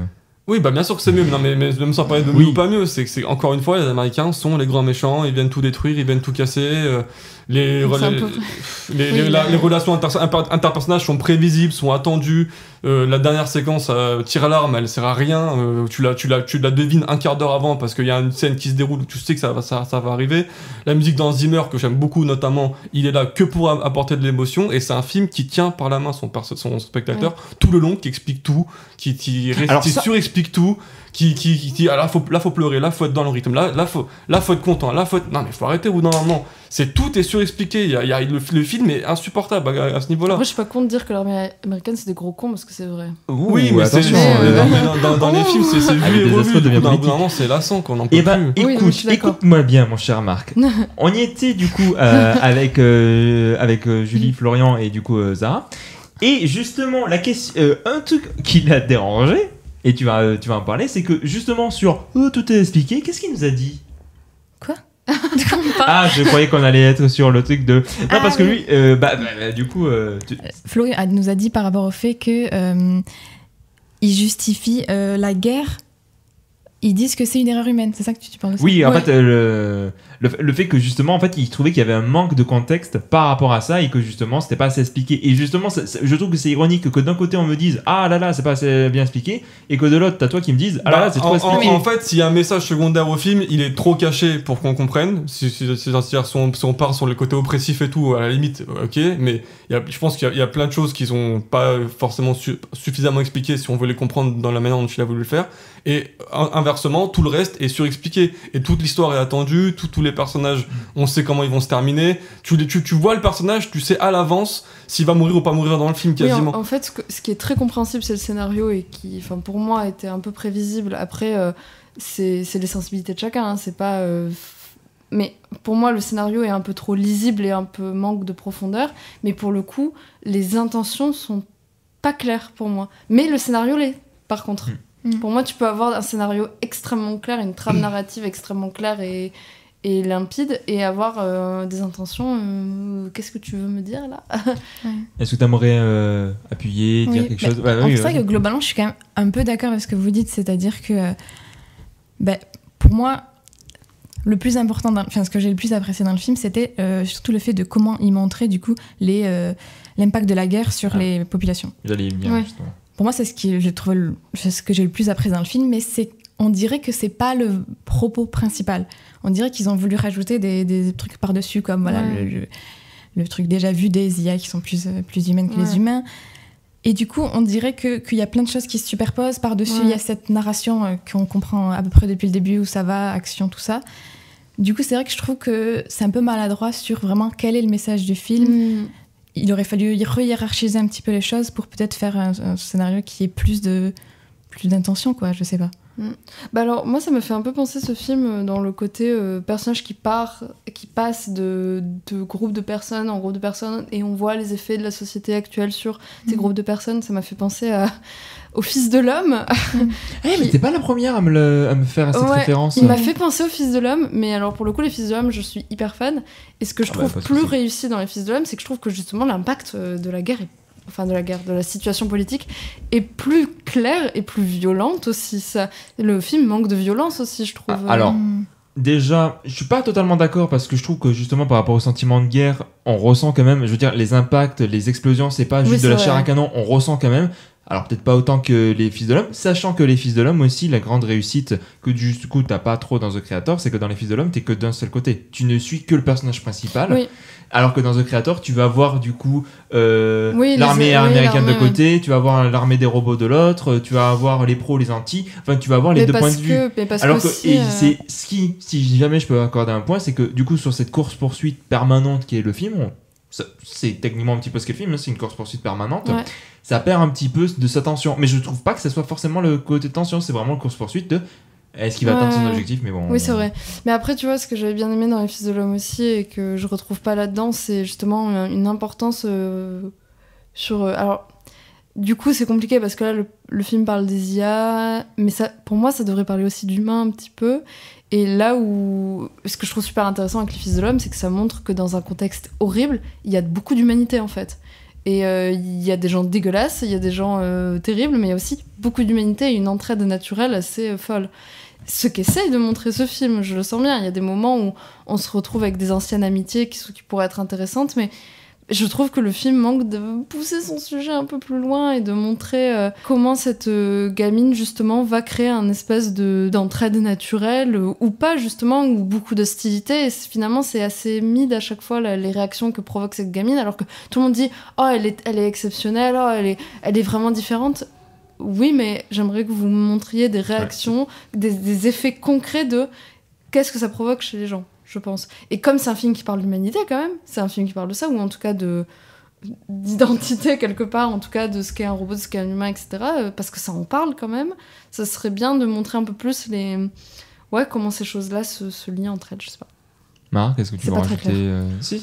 Non, mais après, il y a aussi un truc que j'attendais beaucoup et qui m'a gavé dans le film, c'est qu'on nous a vendu un univers original. Alors, d'un point de vue DA, oui, même si ça quand même... on retrouve un peu ce qu'il utilisait dans Rogue One, forcément, c'est son film, donc on retrouve certains aspects. Mais finalement, à part visuellement, qu'est-ce qui est original ? Moi, je trouve que tout ce qu'on voit dans le film est référencé à d'autres films, c'est ultra référencé, et en fait je trouve que le film n'existe jamais par lui-même et n'a pas son propre univers, il n'a rien créé quasiment dans ce film, à part visuellement, il n'y a rien d'original dans ce film qu'on n'a pas vu dans les 20 dernières années dans le reste de la pop culture ou des blockbusters ou des séries, quoi. Après c'est pas grave, mais tant que moi je trouve que c'est grave quand tu vends un univers original et qu'il n'y a rien d'original et que t'as rien à inventer, je trouve que c'est quand même problématique, et moi j'aime bien quand même quand t'as un film que ça en plus qui va avoir une espèce d'ambition de faire quelque chose de novateur et de nouveau et tout, j'aime bien qu'il y ait des choses qui sont un peu inventées, un peu novatrices, et là par visuellement il y a rien de novateur, donc ça pose problème pour moi quand même. Alors juste, je vais dire deux choses. Premièrement, faut faire toujours un petit peu attention avec scénario original, parce que la plupart du temps c'est juste pour dire que ça vient de nulle part, que c'est pas tiré d'un bouquin. Oui, c'était même pas scénario, c'était univers original, donc univers quand même c'est quand même plus large, c'est-à-dire que c'est vraiment un truc qui est créé. Oui, sauf que techniquement non, c'est pas une adaptation de bouquin, c'est pas un reboot, c'est pas une suite et tout. Alors ça veut pas dire que le scénario est ultra original, qu'on va voir des choses qu'on n'a jamais vues ailleurs, c'est ça, faut faire attention. Et deuxièmement, je suis pas entièrement d'accord, parce que qui a vu le film Clone avec Bruce Willis ? Personne. Et tant mieux, c'est probablement un des films que je déteste le plus au monde. Et justement, une des raisons pour lesquelles je déteste ce film, c'est parce que c'est un film qui a pas du tout su se réinventer, parce que en fait ça parle d'histoire de clones, et en fait les clones sont littéralement les robots dans Terminator. C'est littéralement, il a repris exactement le même design. Et pourquoi je dis ça ? Parce que ce réalisateur, avant de faire Clone, il a fait Terminator 3. Et justement, c'est un truc que j'avais trouvé dégueulasse. Je me suis dit, le mec est incapable de pouvoir se détacher par rapport à ça. Et du coup, il a juste repompé un autre univers dans lequel il vient. C'est exactement ce que je dis. Mais justement, je trouve que The Creator, non. Bien sûr que si. Tout est repompé, enfin tout ce qui est fait, on a l'impression de voir du Star Wars à tous les plans, du Avatar. Bien sûr que si.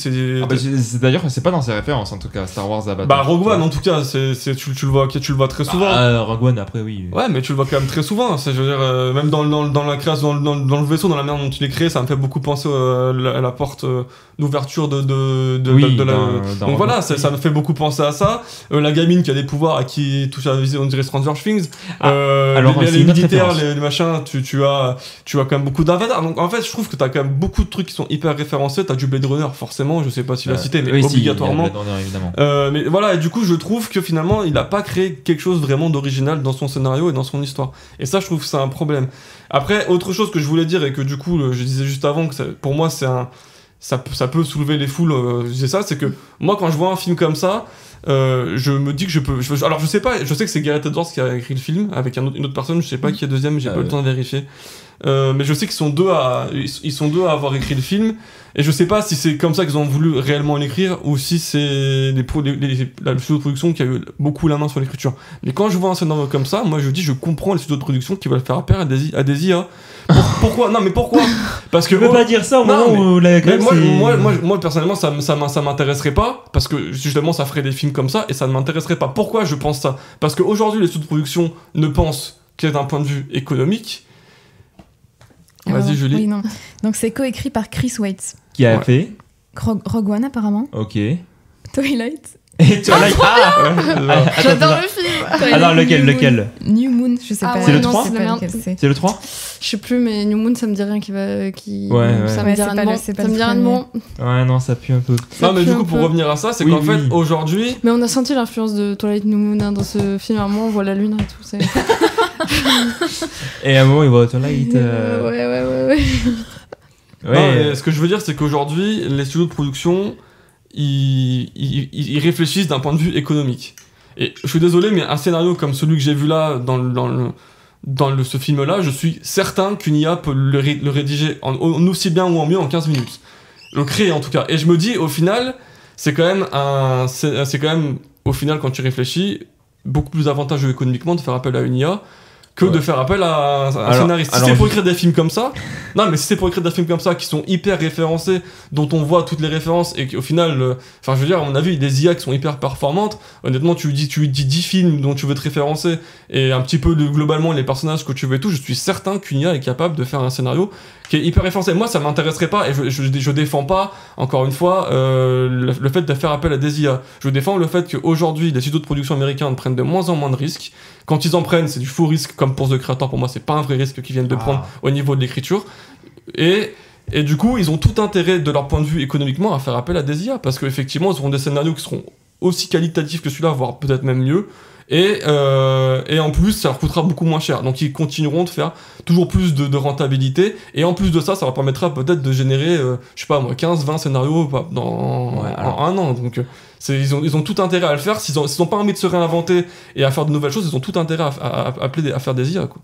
Alors, je vais dire deux choses. Premièrement, j'ai un peu de mal à entendre cet argument quand justement on était sort d'une grève des scénaristes qui justement étaient en train de défendre leurs droits par rapport à ça. Pour les scénaristes, je dis simplement qu'aujourd'hui, les productions américains, avec la manière dont ils ont de penser le cinéma qui est d'un point de vue économique, d'un angle économique, je comprends totalement de leur position à eux que je défends absolument pas, qu'ils ont raison de le faire, quoi. Et après, bon, ça c'est un argument un peu facile, mais encore une fois, pour moi le scénario c'est pas la partie la plus importante d'un film et je demande pas à ce qu'un film soit extrêmement bien écrit, je demande à me faire ressentir des choses, à ce que je vois des choses et je trouve que ce film sur ce côté-là remporte la mise. Et j'ai du mal à entendre que c'est un faux risque parce que le scénario est basique, parce que si, il y avait un vrai risque, et d'ailleurs, malheureusement, le film se plante à cause de ce risque, parce que justement, univers original, entre gros guillemets, le fait de justement d'avoir été tourné un petit peu dans les quatre coins du monde et pas sur des studios et tout, le fait d'être avec un petit budget, 80 millions, mais un petit budget quand même, moi je trouve que c'est une prise de risque par rapport à ça. C'est un film que tu revois pas justement dans la grosse production hollywoodienne. Peut-être que le résultat, c'est pas une prise de risque, parce que quand tu vois le résultat, il y a aucun risque de prix dans le résultat. Dans la façon de faire, ça va totalement à l'encontre de ce qu'on a au niveau des blockbusters. Ouais, mais ça. Un blockbuster à 80 millions, on n'en trouve pas. Déjà, il y en a très peu. Là, ils ont tourné en toute super petite équipe avec des caméras qui coûtaient 4000 balles. Ouais, mais finalement, à quoi ça sert de faire un film soi-disant qui prend des risques pour écrire une histoire que tu connais depuis 20 ans parce que moi, si ça vous a fait ressentir des choses, tant mieux. Moi, personnellement, je me suis fait chier devant le film parce que j'ai vu tout ce qu'il y a. Moi, j'ai vu beaucoup de films dans ma vie et ce genre de films-là, je les connais par cœur et j'ai tout prévu à l'avance. Donc en fait, finalement, il y a rien qui m'a intéressé. La gamine m'a pas intéressé, le personnage principal m'a pas intéressé. Oui, visuellement, j'ai trouvé ça très beau, mais je peux pas me contenter de ça quand je vais au cinéma, c'est tout. Si vous vous contentez, vous, de votre côté, de simplement ressentir des trucs visuellement, c'est votre problème, c'est hyper subjectif le cinéma. Mais moi, je suis désolé, je me contente pas d'un film qui est écrit avec les pieds, c'est tout. Chacun son... C'est un peu méprisant tout ça. Oui, c'est méprisant parce que le film, d'un point de vue écriture, est méprisant. Mais... Moi, après, je le vois pas que en tant que le film en soi, c'est-à-dire que le fait qu'ils aient changé la façon de le faire, j'ai un peu l'espoir de me dire que peut-être que ça va faire évoluer la façon dont c'est fait les blockbusters. Moi, c'est exactement ce que je pense avec le Règne Animal, par exemple, parce que pour le coup, Règne Animal, je trouve qu'il a aussi des problèmes de scénario, mais je me dis, il est dans un renouveau du genre en France, et du coup, de ce fait-là... Ça n'a rien à voir.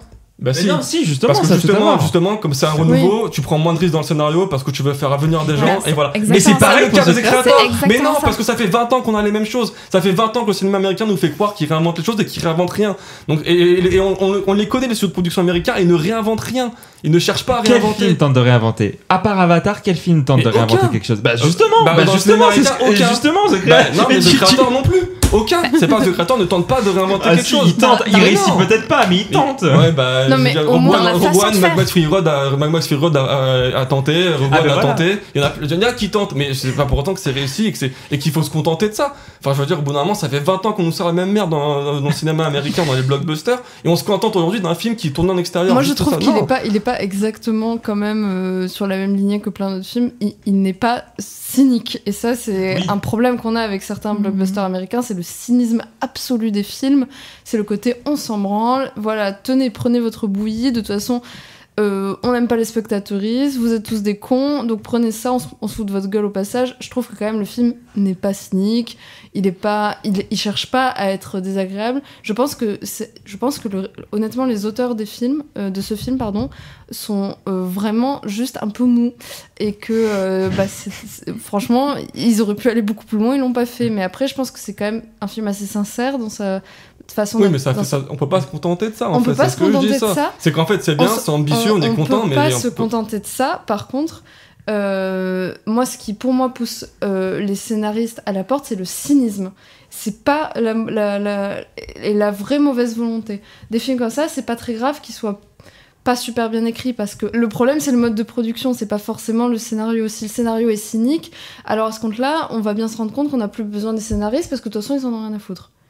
Alors qu'un scénariste qui en a quelque chose à faire... Je dirais pas que c'est cynique, mais je dirais quand même qu'il prend un peu le spectateur pour un boulet quand même, parce que, enfin franchement au niveau de l'histoire... Ça fonctionne sur moi, donc il faut que je me remette en question. Au niveau de l'histoire, je trouve quand même que, encore une fois, peut-être pas, ils prennent peut-être pas le spectateur pour un con, mais il le porte quand même vachement, il le traîne par la main, quoi. Enfin, Après, moi je répondais à ton truc de oui, ça va donner envie aux producteurs d'engager entre guillemets des IA. Je répondais pas spécialement à...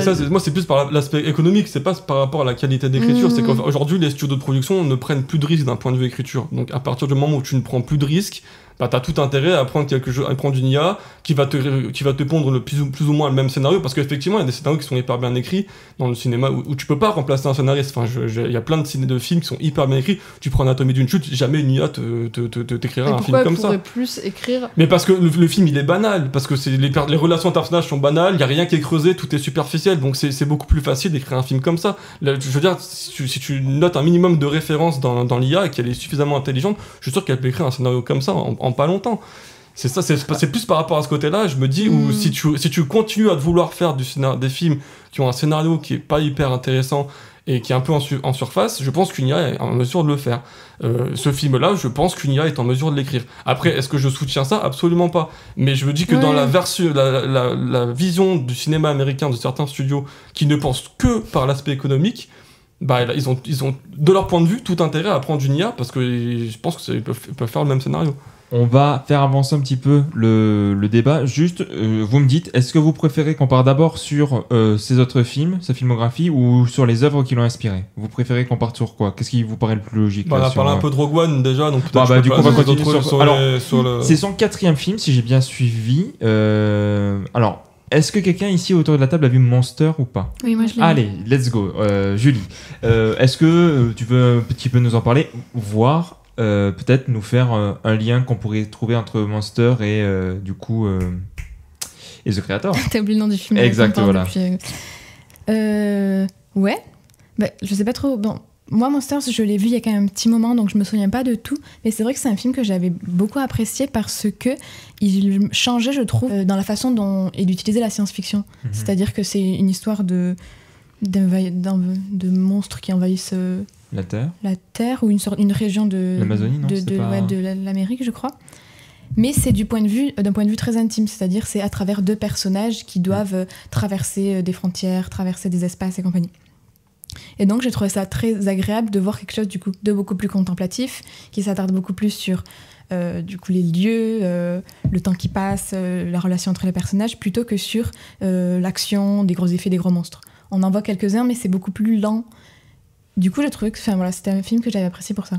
Et c'est aussi un film qui a été tourné dans de vraies conditions, qui a été vraiment tourné sur les dans les dieux réels, totalement. Exactement, oui, voilà. Et du coup, il y a aussi une économie dans l'utilisation des effets spéciaux qui se retrouve totalement dans The Creator. Et aussi, ça j'en ai pas mal entendu parler, et justement on va en parler de son second film, me semble-t-il encore une fois que c'est son second, la manière dont il va gérer les échelles. Là tu disais que dans Monster c'est vraiment d'un point de vue échelle humain, mais du coup la manière dont il filme les monstres, il y a un petit peu cette idée de grandeur peut-être, je sais pas, j'ai pas vu le film encore une fois. Oui. Voilà, et justement je voulais en venir, est-ce qu'on retrouve ça dans son film, son second, encore une fois je sais plus, Godzilla. Alors qui l'a vu? Est-ce que toi tu l'as vu ou pas? Non, donc du coup il y a que Marc qui l'a vu.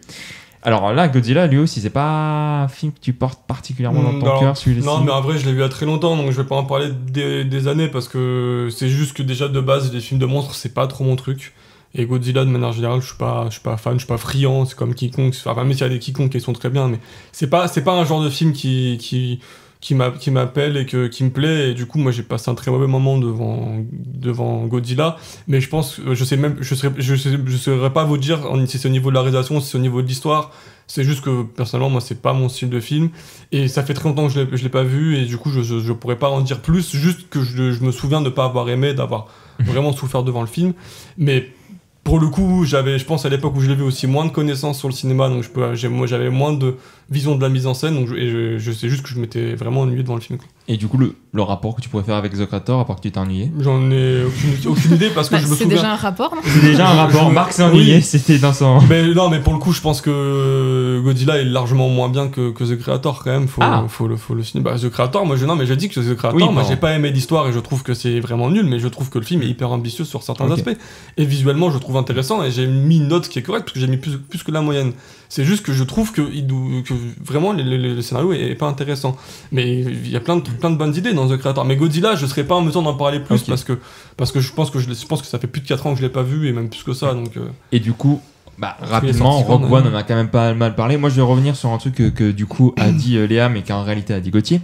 C'est sur la manière dont il gère les personnages secondaires. Et en vrai, en fait, je me faisais la réflexion en mode, est-ce que je me souviens des personnages secondaires? Oui, je m'en souviens, mais est-ce que ça m'a marqué? Non, ça m'a pas marqué. Et pourquoi ça m'a pas marqué dans The Creator, je veux dire?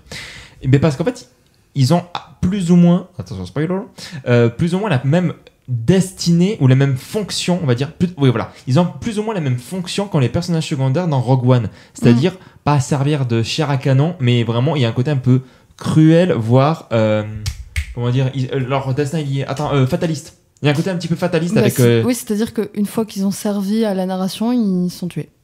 C'est ça. Et en vrai... Alors, c'est vrai que si on le prend de but en blanc comme ça, effectivement, c'est hyper froid et c'est hyper mécanique ou quoi, mais je trouve qu'il arrive à bien l'agencer, que ce soit dans Rogue One ou même dans The Creator. Je trouve que la manière dont il gère ses personnages secondaires... Bon, du coup, c'est le seul film que j'ai vu, donc c'est le seul film avec qui je peux faire une transition, enfin un lien. Je trouve que la manière dont il sert ses personnages secondaires, c'est aussi pour bien se concentrer sur le duo initial, voir leur mentor à eux, avec lesquels ils vont quand même se couper. Ouais, je comprends, mais t'as des personnages secondaires qui, une fois qu'ils ont servi leur but, fonction, voilà, meurent dans certains films, et pour autant, même s'ils apparaissent pas très longtemps, ils sont hyper marquants. Et là, je trouve qu'il manque de... Par exemple, là, dans The Creator, ouais, pardon. Le personnage féminin de l'armée qui a les cheveux courts, la blonde, je sais plus comment elle s'appelle. La patronne, on va dire. Ouais, la patronne. La méchante, voilà. La méchante. Elle, j'ai bien senti qu'ils ont essayé de me créer un personnage en 3D hyper approfondi, parce que ses deux fils sont morts à la guerre. Mais ça a lieu pendant 10 secondes de discussion où elle pleure, et puis après it's over, et c'est juste une meuf de l'armée américaine, quoi. Et il y a des personnages secondaires hyper puissants dans certains films, et qui pourtant sont pas là longtemps. Et là je trouve que je suis d'accord avec toi que au moins ils remplissent bien leur fonction, et leurs morts sont assez cool là, mais avant ça je trouve ça un peu bof. Est-ce que vous voyez d'autres ponts outre ceux qu'on a déjà amenés entre Rogue One, tu disais par rapport au design, est-ce qu'il y a d'autres ponts sur la direction artistique, ouais, c'est sûr. Les robots. Ouais, moi j'avais dit le personnage du robot dans...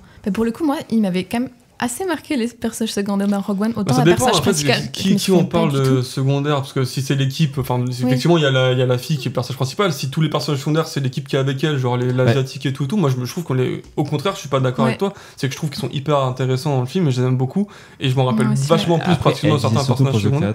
Moi je dis surtout oui mais comparé au début tu disais qu'aussi Rogue One, c'est que Gauthier disait que voilà, non mais par rapport à ça, enfin du coup Gauthier n'est pas là, mais je trouve on peut l'appeler Gauthier. Je te rends la main après Julie, mais je trouve que les personnages secondaires sont cool dans Rogue One. Ouais, c'est ce que j'allais dire, c'est que la protagoniste, je m'en souviens pas, mais je me souviens plus des persos secondaires, notamment du robot. Et c'est vrai que du coup, quand j'ai su, parce que j'ai appris après avoir vu le film que c'était le même réal, dans le robot, j'avais retrouvé les robots qu'on trouve dans The Creator. En moins cynique peut-être. Moins dépressif. Oui, le robot m'avait marqué aussi parce que c'était le sidekick rigolo, je crois. Oh justement, en fait, il quittait un petit peu cette fonction qu'avait un peu C3PO et R2D2 pour être un petit peu plus piquant. Un peu, en fait, c'était Rocket mais en robot. Oui, c'est ça. Dans l'idée, c'est Rocket en robot, quoi. Maintenant, on va parler quand même des œuvres qui l'ont inspiré. Alors, il y a des œuvres qu'on a évoquées, mais d'autres qu'on n'a pas évoquées. Alors, juste... on va les évoquer et là encore vous allez me dire si vous voyez le lien, j'ai mis de quoi faire le lien, et si vous avez vu ou lu, on va commencer par la littérature parce que bon voilà on les a pas lus, l'œuvre d'Isaac Asimov, quelqu'un les a lus ici? J'ai commencé. Ah, et alors toi qui as commencé, est-ce que tu as des petits bouts avec The Creator? Il y a des robots. Et voilà, super joli, c'est exactement ce que j'ai noté, robotique. Non. Je sais même pas si les lois de la robotique sont hyper exploitées dans The Creator. Justement, pas. Non, mais il est cite dans ses références. Les robots ils tuent les humains, donc c'est même pas ça. Oui, voilà, c'est ça. Je me suis dit, mais il est cite dans ses références, donc je l'ai mis, mais je me suis dit si quelqu'un a lu. Non. Parce qu'après peut-être Fondation, je sais pas, peut-être. C'est sorti en série Fondation et j'ai très envie de le voir parce que justement quelqu'un m'avait vendu le livre comme étant impossible à mettre au cinéma. Ouais. Et du coup j'aimerais bien voir ce que ça donne. Je crois que c'est sur Prime ou un truc comme ça. C'est Apple Plus. Ouais, après je sais pas si en France qui c'est qui est là, mais. Apple, non, on n'a pas en France Apple. Non, Apple Plus. Peut-être que si, je sais plus. Là je crois Apple. Mais c'est vraiment, je sais plus. Mais en vrai, moi je serais curieux de voir parce qu'on m'a dit que c'était vraiment impossible à mettre à l'écran et. Mais bref, personne de nous a lu du Asimov. Donc je vais aller sur des films qui est là. Non, je pense qu'on a tous vu. Apocalypse Now. Tout le monde a vu? Non. Okay. Mais du coup, ça fait partie des références. Est-ce que vous voyez en quoi pour les décors, je pense. Pour les décors naturels, asiatiques peut-être à la limite. Pas que. Et le parallèle avec la guerre du Vietnam. Exact, voilà, justement, c'est là où je viens de dire. Mais plus que la guerre du Vietnam, c'est vraiment la guerre entre Américains et Vietnamiens, là, du coup. Alors là, c'est pas vietnamien, mais outre le fait que ça soit humain contre robot, c'est plus que ça, c'est aussi quand même américain contre contre le reste du monde quoi contre le reste du monde. Oui, contre Thaïlande, c'est là où se passe l'action, du coup l'action se passe quand même sur tout un continent en vrai. C'est plutôt en Thaïlande. Après il précise pas vraiment, je crois, dans le film. Ça a été tourné en Thaïlande, mais je suis pas sûr que les personnages sont forcément ou c'est dans des trucs fictifs, mais quand même les décors t'y font penser. Mais ce que je veux dire, c'est que du coup, mine de rien, le film veut reprendre, et en vrai je trouve que ça fonctionne, c'est le sentiment de guerre qui du coup va tirer son inspiration à ce Apocalypse Now. Je trouve que ça fonctionne en vrai. Effectivement, la domination des États-Unis qui veut absolument tout abattre, oui, ça fonctionne. Voilà. Après, évidemment, Blade Runner. Donc, on enlève le côté film néo-noir, film enquête. Mais comment? Non, je citais un mème, pardon. Vas-y, fais-nous rire. Hein. Non, ça va. C'était quoi le truc, là, surprise. Ah oui, voilà. Surprise. Surprise. Mais du coup, sur les robots, sur le côté esclavagiste, qu'on peut avoir des robots, le côté cyberpunk, je sais pas si vous avez d'autres choses et tout. Alors, tout à l'heure, tu parlais des pouvoirs, tu disais Stranger Things. Alors non, c'est pas ça son inspiration. Est-ce que vous aurez un film avec des enfants, un film de science-fiction qui pourrait avoir des robots? Ah ouais, il y a beaucoup. Pouvoir, allez, avec des grosses explosions, film d'animation japonais. Akira, exactement, bien joué Julie, j'ai pas donné beaucoup d'indices. Non mais du coup Akira ça fait partie des références. Et en vrai quand tu vois le film... J'ai le fils d'une amie qui a pensé à Akira quand tu l'as vu le film. Trop fort. Moi je connais parce que Akira je me rappelle pas trop donc. Moi j'avais aussi pensé à Ghost in the Shell pour le coup, en termes d'animation japonaise, rapport au robot, rapport à la ville, ça m'a fait penser à ça. Après là c'est pas tant par rapport au robot Akira, c'est le côté évidemment les explosions que tu vois qui sont très présentes, et évidemment Akira t'en parle pas mal, mais aussi le côté des pouvoirs, tu vois. Finalement, je sais pas si tu voulais, si des gens ont vu Akira, si vous voulez aussi par rapport faire des. Moi je l'ai vu, mais j'ai pas trop de souvenirs et j'avais pas trop aimé malgré ce qu'on m'avait vendu, et Du coup, je peux pas trop en parler. Après, moi, ça me fait quand même beaucoup penser à Stranger Things, même s'il l'a pas cité. Tu vois, l'enfant qui a des pouvoirs quand même télépathiques, de pouvoir gérer des trucs à la distance et tout, c'est quand même. Alors, il a une autre référence pour l'enfant, mais on en parlera après. Mais oui, non mais ouais, Ghost in the Shell, pourquoi pas, mais en tout cas l'inspiration, et une de ces grosses inspirations, et en vrai ça se voit même quand t'as pas vu le film, juste quand tu connais un peu, c'est Baraka. Et alors je vais en parler un petit peu, quelqu'un a vu Baraka finalement? Bah j'ai vu des extraits sur YouTube. Et du coup? Bah oui, effectivement, c'est en termes purement esthétiques, pour le coup, sur les plans d'ensemble, en fait, c'est assez similaire en fait. Il y a des plans qui sont très similaires. Et effectivement, bah, pour le coup, ça c'est je me répète, hein, mais ça c'est effectivement le truc chouette avec The Creator, c'est les plans d'ensemble sont cool. Il y a un plan d'ensemble avec du Radiohead dessus, c'était chouette. Je touchais quand même 2-3 mots sur Baraka parce que ça n'a pas été réalisé par n'importe qui, c'était réalisé par Ron Fricke. Et Ron Fricke, c'est quelqu'un qui peut-être vous connaissez le nom parce qu'il a réalisé du coup Baraka, Samsara, ça c'est les documentaires connus qu'il a réalisés. Mais avant Baraka, 10 ans plus tôt, donc il a sorti Baraka en 92, 10 ans plus tôt il est sorti un de mes films préférés, ce que je considère comme le plus grand film de l'histoire, à savoir Koyaanisqatsi, dont je sais peut-être j'ai déjà parlé.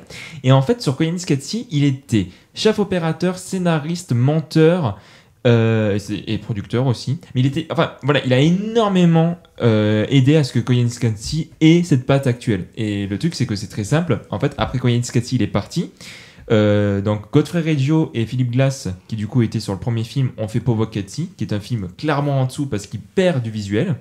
Mais, et c'est là où j'ai été surpris et malheureusement très déçu, c'est que Baraka, c'est bien joli, il y a des idées de plans qui sont incroyables, mais je trouve que c'est un film qui raconte pas grand-chose. Et ça, c'est le gros problème, c'est qu'en fait, je me suis rendu compte que il avait donné toute l'identité visuelle de Koyaanisqatsi, en fait, tout le côté de quoi on parle et de comment on en parle, ça, c'était surtout grâce à Godfrey Reggio. Et en fait, quand les deux sont partis, ils ont fait des films moins intéressants. Et je trouve que Baraka, c'est un film très peu intéressant. Du coup, excuse-moi, je te coupais, je pensais que tu avais fini. Mais du coup, on revient à dire que le scénario n'est pas pas important. Et parce que justement, du coup, visuellement, tu dis que c'est réussi, que ça suit, mais pas le scénario. Donc, finalement, alors après, ça dépend, parce que Nakoi Kwatsi, où le scénario, il n'y a pas vraiment de scénario, je trouve que c'est une expérience folle visuellement. Mais le problème, c'est qu'en fait, je trouve que...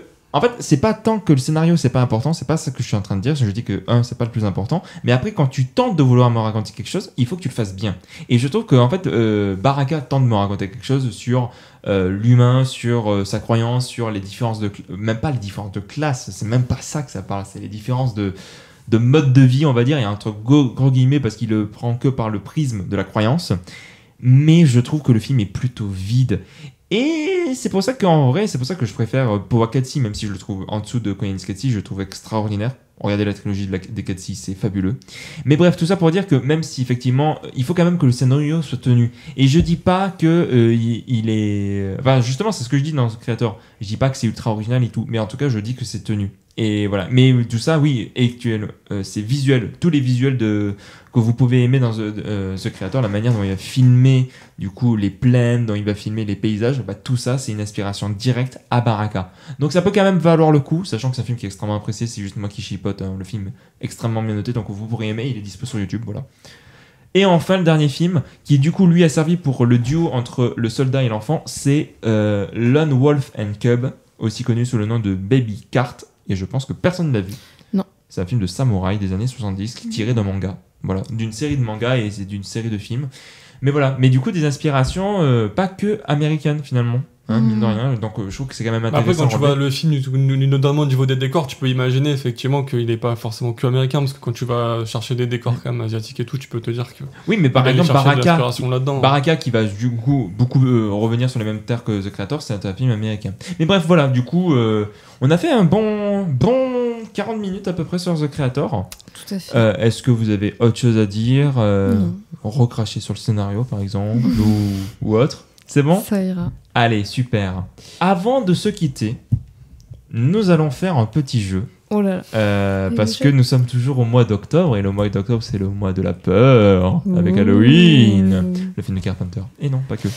Bref, du coup, la dernière fois, on devait faire un petit jeu d'horreur, mais nous avions pris pas mal notre temps.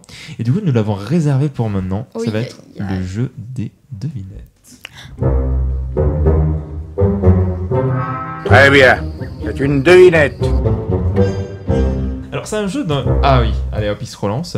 Alors c'est un jeu dont je suis assez content, mais je dois être tout à fait honnête, c'est... regarde pas. Ça commence à tricher direct, quoi. En plus, j'ai mis en gras pour bien avoir la réponse en évidence pour moi, mais du coup, toi aussi, là. Pardon. T'as rien vu? Non. Non, je l'ai... Toutes les réponses, celle-là tout juste, vous saurez pourquoi. On est en équipe, de toute façon. Vous êtes en équipe de 3. Donc là, normalement, c'est bon. Bah, du coup, regarde. Vous êtes tous ensemble, vous êtes tous ensemble. Ok. Alors, je vais être tout à fait honnête. Alors, l'idée, c'était que je vais vous demander de trouver des tueurs, des tueurs ou tueuses improbables. D'accord. C'est les tueurs les plus improbables de l'histoire du cinéma, donc les plus insolites. Ils T'es en train de regarder? Non, mais Ah, d'accord, ok. Attends, mais J'ai regarde entendu. où je suis. Est-ce que tu crois que je peux voir ton écran? Mais je sais pas, il faudrait que je sois à ta place. Et voilà. Qu'est-ce que tu ferais à ma place, Alex Bauer? Et du coup, pour être tout à fait honnête, je tire ça d'un article de Free Mother Film. Je mettrai le lien en description. Voilà, donc c'est pas moi qui suis allé regarder plein de films d'horreur en disant oh, dis donc, c'est assez original. C'est insolite, hein. Assez insolite. Bref, j'ai mis plusieurs catégories. Et alors, je sais pas du tout comment faire. Allez-y, posez des questions. Alors, Attends, là t'as un tueur, il faut qu'on le devine, c'est ça? Exactement. Voilà, donc il y a plein de films. Alors, je vais essayer de vous faire par film. Les films sont par catégorie, donc normalement, quand vous en avez trouvé un, vous pourrez plus facilement trouver les autres parce que ça va un petit peu de pair. Donc voilà. Donc là, c'est un premier film.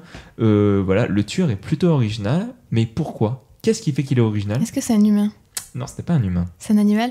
C'est pas un animal. C'est un objet. C'est pas un objet. Un alien? Un alien? Non. Un monstre? Alors, c'est un monstre, oui, mais... C'est un mélange entre un humain et un objet. Non. Alors, c'est un monstre parce qu'il fait des choses, mais en soi, c'est pas un monstre. Je veux dire, en temps normal, vous en verrez rien, vous direz pas « Ah, tiens, c'est un monstre Ok, oui, quand je veux dire monstre, je veux dire vraiment... ». D'accord, ok, alors non. Donc ça existe dans la vraie vie? Ça existe dans la vraie vie, oui. C'est pas une invention farfelue ou quoi. Bah si c'est pas...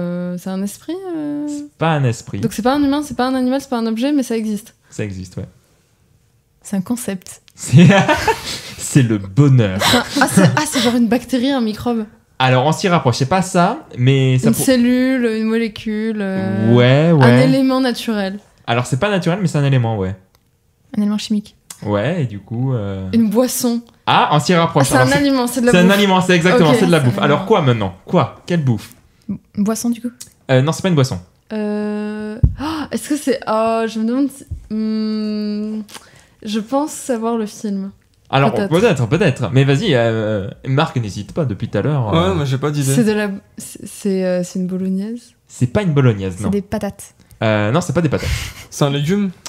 Alors, parmi les propositions que j'ai, du coup, j'ai 3 films à vous faire deviner autour de la nourriture. Ouais, il y en a un, c'est un légume. Est-ce que c'est des pâtes carbo, genre, enfin des pâtes? Elle reste sur les pattes. C'est de la moussaka. Alors oui, t'en as une. Ah oui, Bonne réponse. c'est Tu as l'attaque de la moussaka géante, voilà, du ça, coup là, réalisée en 99 par Panos H. Koutras. Voilà, je sais pas de quoi ça parle, mais effectivement, tu as une C'est moussaka. quand même assez clair, hein, je pense. Tu as une moussaka géante, du coup, voilà. Donc vous avez deviné. Oui, bah justement, en fait, là c'est compliqué parce pour que qu'ils participent avec nous, quoi. Ouais, c'est ça, exact. il faut bien donc vous en avez un sur 3. Du coup, il en faut 2 autres. Est-ce que la J'ai vraiment nourriture est- l'impression que tu regardes le micro. C'est vrai qu'elle a les bonnes réponses, en fait. Elle a toutes les réponses, en fait. Oui, mais Ah, mais il y a attends, petit micro, du hop, coup. le micro il va évoluer avec toi. Ok, donc. Voilà. Tu as dit il y en a un des deux, c'était un légume. Ouais, c'est ça. Donc, du coup, oui, parce que la moussaka c'est plus un plat qu'un Oui. légume. Mais il y a des légumes dans la moussaka aussi. Bah oui, il y a des L'aubergine. légumes, oui, bien sûr. Ouais. L'aubergine, Est-ce que notamment. les légumes qui sont dans la moussaka, c'est l'autre légume qu'on cherche? Je crois que dans la moussaka, il y a des légumes qu'on cherche. Ok, Je fais pas de La moussaka. carotte. La Non. carotte, L'aubergine. le poireau, le poivron, Non, l'oignon, Non. l'ail, On va la faire courgette. Est-ce que c'est vert comme légume? non, c'est pas vert. rouge. Oui, C'est des tomates. c'est une tomate. Exactement. L'attaque des tomates tueuses par John DeBello génial. en 78. Et maintenant, il nous en manque un dernier aliment. Du pain. Non. Ah, t'as réfléchi. La Ouais, pizza. je me suis dit, est-ce que C'est c'est. un sandwich, Alors, c'est pas un sandwich. Mais ça. En fait, en une tout cas, tartine, il y a. un grille-pain. Non, on reste sur l'aliment. On reste sur Ok. l'aliment. Pas sur. Il y a du pain du coup dedans. C'est pas du pain, mais. C'est de la pâte. C'est de la pâte, ouais. C'est pas une pizza. C'est pas une pizza, Des non. crêpes. Non. Des pancakes.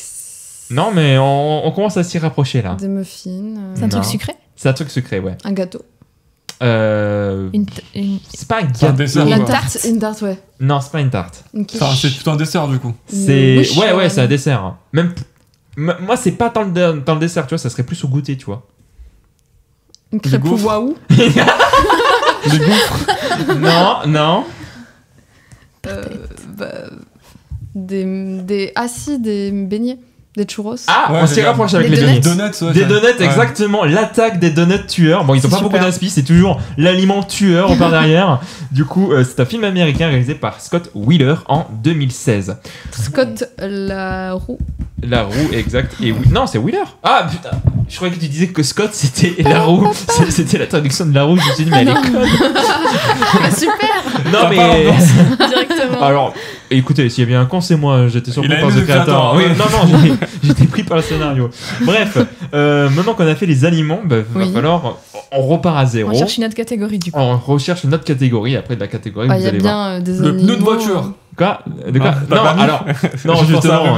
Oui, il y a Rubber. Bon, on peut le mettre, Rubber, parce que c'est plutôt insolite, hein, quand même. Hein. Et le blouson en daim dans le daim. Lui, c'est plus un esprit en vrai. C'est le daim qui devient une sorte d'esprit. Oui, c'est vrai. Bref, du coup, on reprenait à zéro. Du coup, quels sont ces tueurs insolites? Est-ce que t'as des insectes? Non. Comme ça, non? Non, j'ai pas des insectes. Alors, je dis pas qu'il y en a pas. Est-ce qu'il y a des animaux? Ça dépend ce que tu entends dans la catégorie des animaux. Bah, des animaux qui existent, quoi. Oui, mais attends. Microbes, là, je suis sournois. Ah, t'es sournoise, il y a une double entente. Il y a Darmanin dans ton truc ou quoi? Tu veux dire des humains? Ah, bah oui, les humains, c'est des animaux. Oui, non. Du coup, oui, c'est. Oui, il y a des humains. C'est dans la catégorie humaine, on va dire. Ok.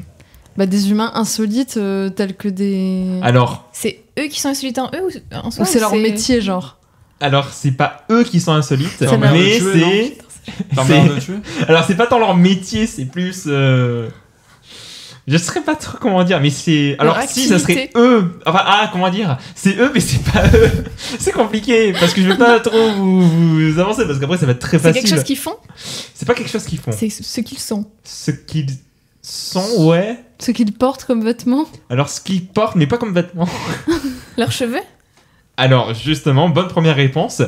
Des cheveux dans Air Extension, un film japonais de Sonotion en 2007. C'est super. Moi, je connais un film où c'est des perruques qui tuent des gens. Alors, je sais pas, là c'est des cheveux qui tuent des gens, mais voilà, dans un film de Sonotion. Je crois que c'est lui qui a fait Love Explosion, non? Ouais. C'est ça, voilà. Qui dure 4 heures et quelques, je crois, qui apparemment mais un film fou, j'ai jamais eu l'occasion de le voir. Mais lui, il est accusé de je sais plus quoi, mais il est accusé en tout cas. Ah, le réalisateur? Ouais. Dommage. Ouais, pas ouf. Mais du coup, on va on va rester maintenant du coup sur le corps humain. Non, les sourcils de Fillon qui t'attaquent pendant ton sommeil. Très envie de voir ça. Très dangereux. Du coup, non, pas de sourcils.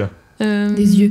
Non. Alors ensuite, encore une fois, je fais selon la liste. Je dis pas que c'est. Est-ce qu'elle est fluide corporelle? C'est horrible. Non, c'est pas fluide corporel. S'il faut, c'est ça et je suis une bite en autonomie. Les ongles. Les coudes. Non. Les genoux. C'est une partie du corps qu'on cherche. C'est toujours une partie du corps, oui. Là, on en a 4 dans la partie du corps à vous faire deviner. Là, vous en avez deviné un, à savoir les cheveux. Une main. Alors, il y a beaucoup de films. Oui, ouais. Main, tu vois. Ah non, ma main elle est foutue. Non mais je la contrôle pas. C'est une main comme genre la famille Adams, tu vois. Oui. Ah oui, d'accord. Non, pas une main. Comme j'ai perdu mon corps. Oui, ouais, mais après ça tue pas. Hein. Non. Les pieds. Non, pas les pieds. Dommage. Ça c'est Tarantino qui l'aurait fait sinon. Des poils. Non, pas des poils. C'est pas évident. Je sais pas, une partie du corps. Si vous voulez, je peux vous donner un indice. C'est sur la tête? C'est sur la tête. Les dents? Non. La langue. La langue, bien joué. Une langue dans Kyler. Toutes les parties du corps. Dans Kyler Tongue et la lingua assassina. Je vous laisse deviner. À chaque fois, c'est le truc meurtrier, quoi. C'est espagnol par Alberto Siama.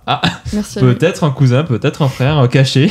Yes. De Céline. Ah, ça serait super drôle. Il y en a une, elle fait genre porter de la jeune fille en feu ou je sais pas quoi, et l'autre qui fait la langue qui assassine. Ça s'écrit pareil du coup? En 96. Comment? Ça s'écrit pareil, Siama? Ça s'écrit pareil, oui, ça s'écrit vraiment pareil. Donc s'il faut, lien de parenté.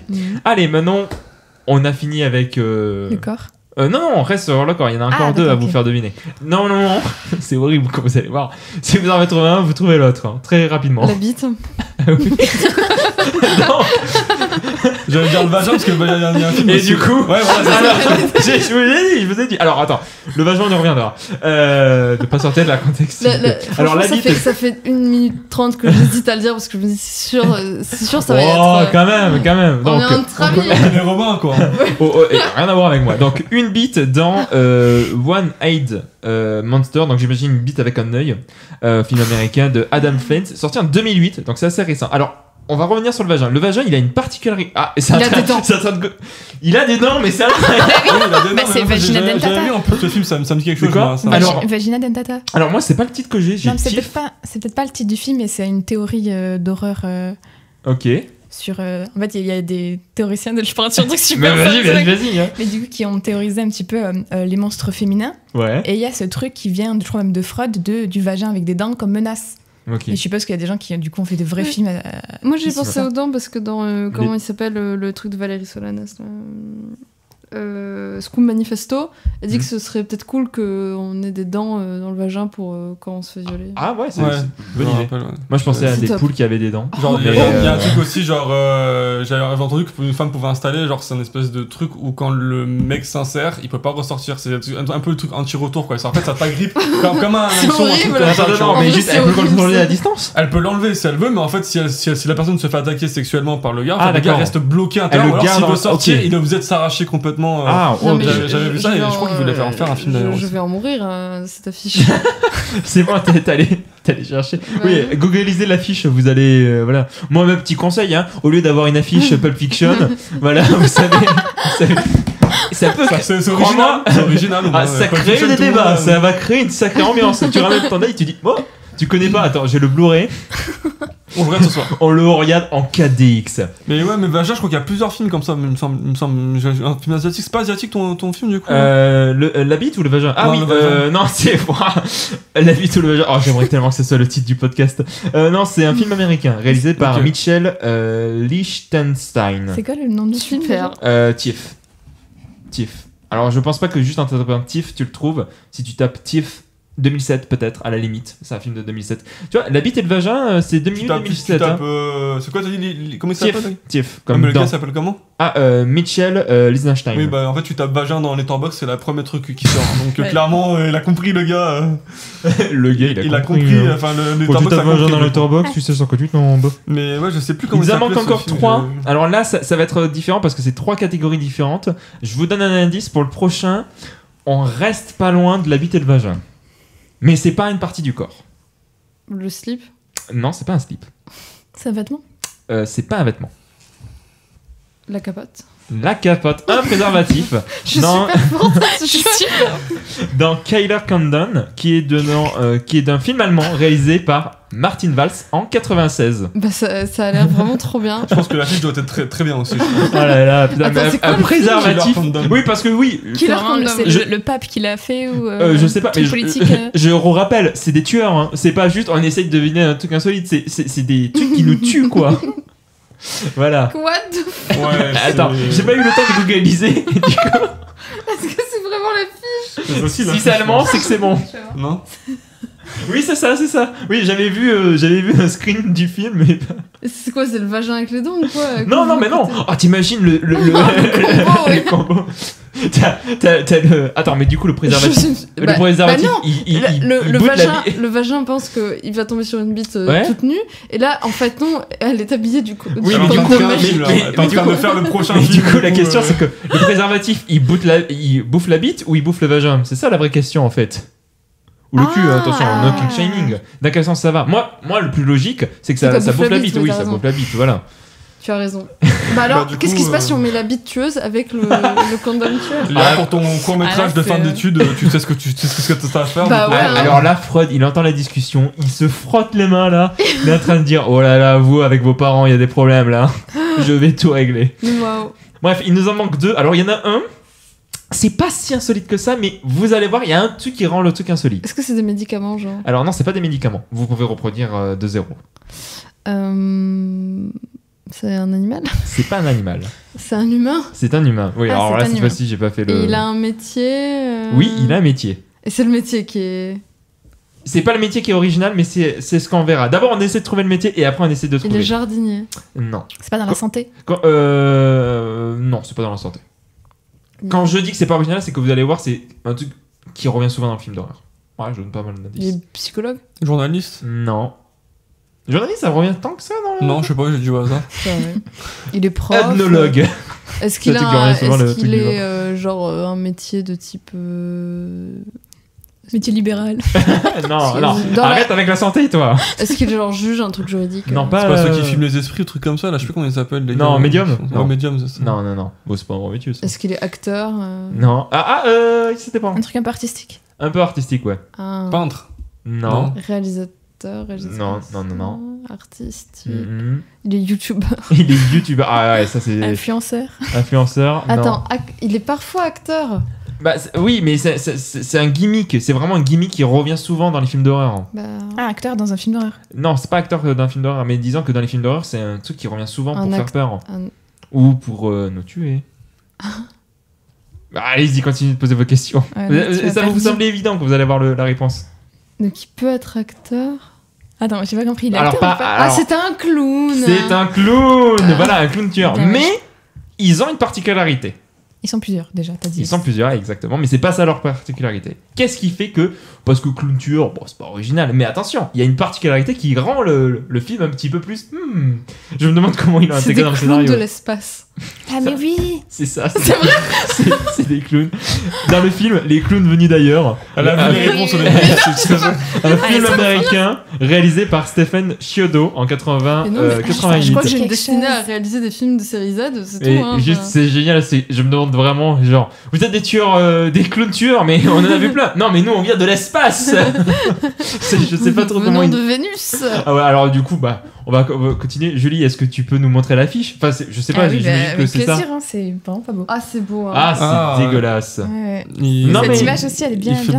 Je m'attendais. Oh là là. Dégueu. Ça a l'odeur d'une soirée en 5e. Si vous avez peur des clowns, en fait, ils ont la même gueule que des clowns humains, en fait. Donc en fait, ils ont de l'espace juste pour l'argent. C'est bien l'espace. C'est vraiment. Ils ont même pas fait d'efforts. C'est ça, les producteurs, ils disent, mais attends, j'en ai produit plein et tout. Ouais, mais ils viennent de Saturne. Ah bah ça part. Mais comment on les dessine du coup? Bah pareil que les autres, mais juste ils viennent de Saturne. J'adore le film, j'espère que les clowns se présentent comme des clowns d'espace et tout le monde s'en va. Juste avant de les tuer. Attends, juste avant de tuer. Juste. Je viens de l'espace, tu sais. Et après, il le tue et tout. C'est une adaptation des Zinzins de l'espace, en fait. C'est ça. C'est ça, mais ouais, les Zinzins, ils se déguisent, quoi. Ouais. Et ils ont Iggy Pop avec eux. Je pense pas que les clowns, ils ont Iggy Pop. Et il nous en manque un dernier, enfin. C'est des humains. On repart encore. Comment? C'est des humains? Non, c'est pas des humains. Ça vient de l'espace? Non, ça vient pas de l'espace. Est-ce que c'est des molécules? C'est pas des molécules. Un objet? On va dire que c'est un objet, oui. Inanimé. C'est inanimé en tout cas, ouais. Est-ce que c'est un jouet? C'est pas un jouet. Un truc pour cuisiner? C'est pas un truc pour cuisiner. J'adore ce jeu, je suis trop content de... C'est pas une plante. Non, et c'est pas inanimé, une plante. Hein. Ouais. Un pot de fleurs. Non, toujours pas. Vêtements, ou parce que vêtements, qu'on dit c'est des objets ou pas? C'est pas un vêtement. C'est pas un vêtement. Il y a un film sur une robe qui tue les gens, je place ça comme ça. Ah, je l'ai pas vu, sinon j'aurais essayé de vous le faire deviner. Est-ce que c'est un bouquin? C'est pas un bouquin. Ah, ça peut être pas mal ça. Est-ce qu'il y en a un de cet objet dans cette pièce? Non. Est-ce que c'est gros? Pas tant. Ça prend de l'espace, mais pas tant. Ça peut se trouver dans une maison de quelqu'un normal? Ouais, totalement. C'est pas une voiture? Non, ça prend de l'espace. Est-ce que c'est gros? Non, c'est une voiture, ok. Christine, non, mais gros, pour moi, c'est un vélo. Le stadium toulousain. Pour moi, gros, c'était genre Big Ben. Ah oui, c'est vraiment des gens. T'es trop bien. Mais je pense Big Ben tueuse. Oh là là, je veux voir ça. La Tour Eiffel tueuse. Mais c'est ça, moi je pense à la Tour Eiffel qui est dedans. Oh là là, par pitié, si quelqu'un nous entend qui a de l'argent, s'il vous plaît, produisez ça. Moi j'ai envie de le faire maintenant. Et ben voilà, pour ton film de fin d'études, voilà. Alors Marc, comme ça. Marc, vraiment, tu vois ton truc. Une machine à laver. Non, mais ton truc d'IA, tu prends tous ces films, tu fais un film là par l'IA. Je veux voir le mélange. Un grille-pain. C'est pas un grille-pain, non. Ça prend un peu plus de place qu'un grille-pain. Un four. C'est pas dans la cuisine. Non, on n'est pas dans la cuisine. D'ailleurs, je peux vous donner un indice. Un lavabo. C'est pas dans la cuisine. C'est dans la salle de bain? Non. Dans le salon? Oh là là, le lavabo tueur. Ouais, c'est dans le salon. On est dans le salon. Un canapé. C'est pas le canapé. Mais c'est un coussin. C'est pas le coussin. Tu t'en rapproches. Pas canapé, pas coussin. Le plaid. C'est un drap, non? C'est pas un drap, c'est le pas un plaid. En pilou, tu vois. C'est pas ça. Oh là là, oui. Non. Une tasse. Non, c'est non, pas bon, c'est tu passes. C'est un truc en tissu, du coup. Oui, un fauteuil. Bien joué, Julie. Dans Bravo. Kyler Sofa, un film néo-zélandais. Alors, attention, 2019. Très récent, 2019. C'est le film le plus récent avec les Donuts géants, les Donuts tueurs en 2016. Il s'est réalisé par Bernie Rao. C'est super. Voilà. Ça a l'air trop bien. Et ben écoutez, voilà. Et attention. Il a des sacrés dents pour le coup. Oh, toujours des dents. Là, pour le coup, gueule, hein. là, pour le coup, l'affiche est vendeuse quand même. Bon, alors, et donc, vendeur. T'as ton- Disons que c'est vraiment un sofa qui tue, quoi, qui a des dents. Parce que Ouais, les clowns de l'espace. Excuse-moi, mais c'est juste des clowns. Alors, quoi, moi j'ai une question. T'as ton vagin tueur, tu t'assois sur ce Qui gagne. fauteuil qui gagne. Ouais, pardon. C'est ça. Et imagine les tueurs, les clowns tueurs de l'espace, ils se sont dit, oh, on a bien tué aujourd'hui. Ils se posent sur le fauteuil, bam. Il y a plus de clowns de l'espace. Et là, il y en a un qui dit, oh non, bon, je vais manger. Ah, une tomate, miam miam. Paf, il meurt. Waouh, je fais un crossover. On a tout là. Oh là là, sur cette perruque que j'ai, ah non, elle me tue. Oh là là. Là, on fait tout. Bref, je suis trop content. Alors encore une fois, je rappelle, tout cela est tiré d'un article. Je me suis inspiré, donc voilà, merci à cette actu. Je l'aurais pas demandé, mais bon, voilà, au moins on cite ses sources. Voilà, le jeu est terminé. J'étais trop content. C'était très trop bien. Ouais, non, mais je veux trop en refaire. Je vais essayer de trouver d'autres trucs comme ça pour essayer de, voilà, mais les tueurs en série. Donc voilà, si jamais, voilà, vous voulez une nouvelle liste de films d'horreur, faudrait peut-être que je fasse une liste. Letterboxd. Nouvelle liste Letterboxd. Film avec des tueurs un peu crazy, un peu attention, un peu zinzin de la cabosse. Bah tiens, toi Marc qui voulait de l'originalité, là c'est bon, t'en as. Là c'est bon, là t'es content. Là t'es servi. Après je pense que c'est turbo débile à l'intérieur, mais on est. Oui, bah là au moins tu vas te servir, je pense. Bon bah voilà, le jeu est terminé, l'émission est terminée, on fait sur du 2 heures. Comment? Les titres sont pas originaux par contre. Ah oui, c'est toujours nanana tueur. C'est vraiment le titre. T'as le titre, t'as le scénario en fait. C'est ça, oui, voilà, c'est ça. Alors dès qu'ils ont trouvé le tueur, on va dire tueur dedans comme ça au moins. Après c'est vrai, heureusement, parce que si t'as moussaka géante ou fauteuil, bon voilà, ta grand-mère peut t'y amener et tout. Quoi? Tiff, c'est pas mal. Ouais, même Rubber, tu vois, par exemple, tu sais pas que c'est un pneu qui va tuer des gens. Après, tu lis ces top 10, tu peux le savoir, mais le titre c'est pas grave. Bref, comme je dis, donc le jeu est fini, l'émission est terminée désormais. Voilà. Sad. Merci pour ton jeu, Robin. Oh là là, Robin. Attends, on va le remplacer par ça. Voilà. Julie, est-ce que tu pourrais redire le merci parce que sinon. Ou alors je garde l'euro, hein, ça fait partie de l'émission. Comme tu veux. Mais merci pour ton jeu, Robin. Bon, voilà, on verra au montage, ou au pire je mettrai les deux, ça serait rigolo. Bon, merci pour. De rien, avec grand plaisir. Merci à vous d'avoir participé à la fois à l'émission et à la fois à cet incroyable jeu. Merci à vous de l'avoir écouté. Peut-être que vous avez participé de votre côté. Voilà. On va essayer de remettre les jeux. C'est vrai, ça faisait un petit moment qu'on n'avait pas mis de jeu, donc on va s'y remettre. Je rappelle, vous pouvez toujours nous suivre sur nos réseaux sociaux, nous mettre 5 étoiles, parler de votre podcast à vos amis, en faire la pub positivement, s'il vous plaît, pas négativement, SVP.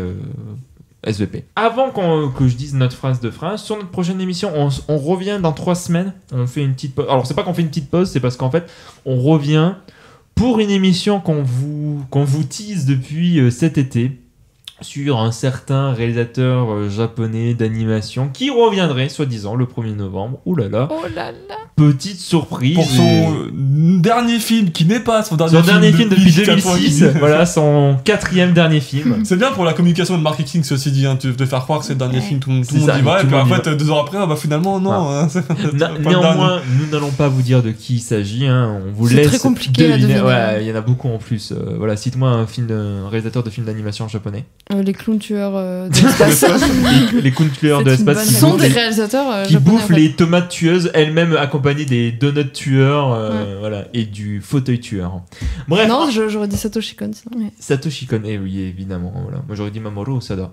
Bravo. Et ouais, je suis. Et oui, toi, t'es bon, toi. Non, mais j'ai un cerveau, mec, j'arrive pas à rentrer mon casque. Bref, en attendant que l'on revienne, allez voir des films. Et surtout, n'oubliez pas, le pire avis qu'on puisse avoir, c'est celui qu'on ne partage pas. Allez, salut à tous et à dans 3 semaines. Salut.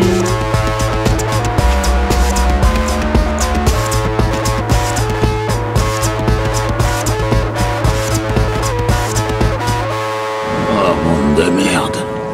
Ouais, moi aussi j'ai bien envie de le dire, monde de merde.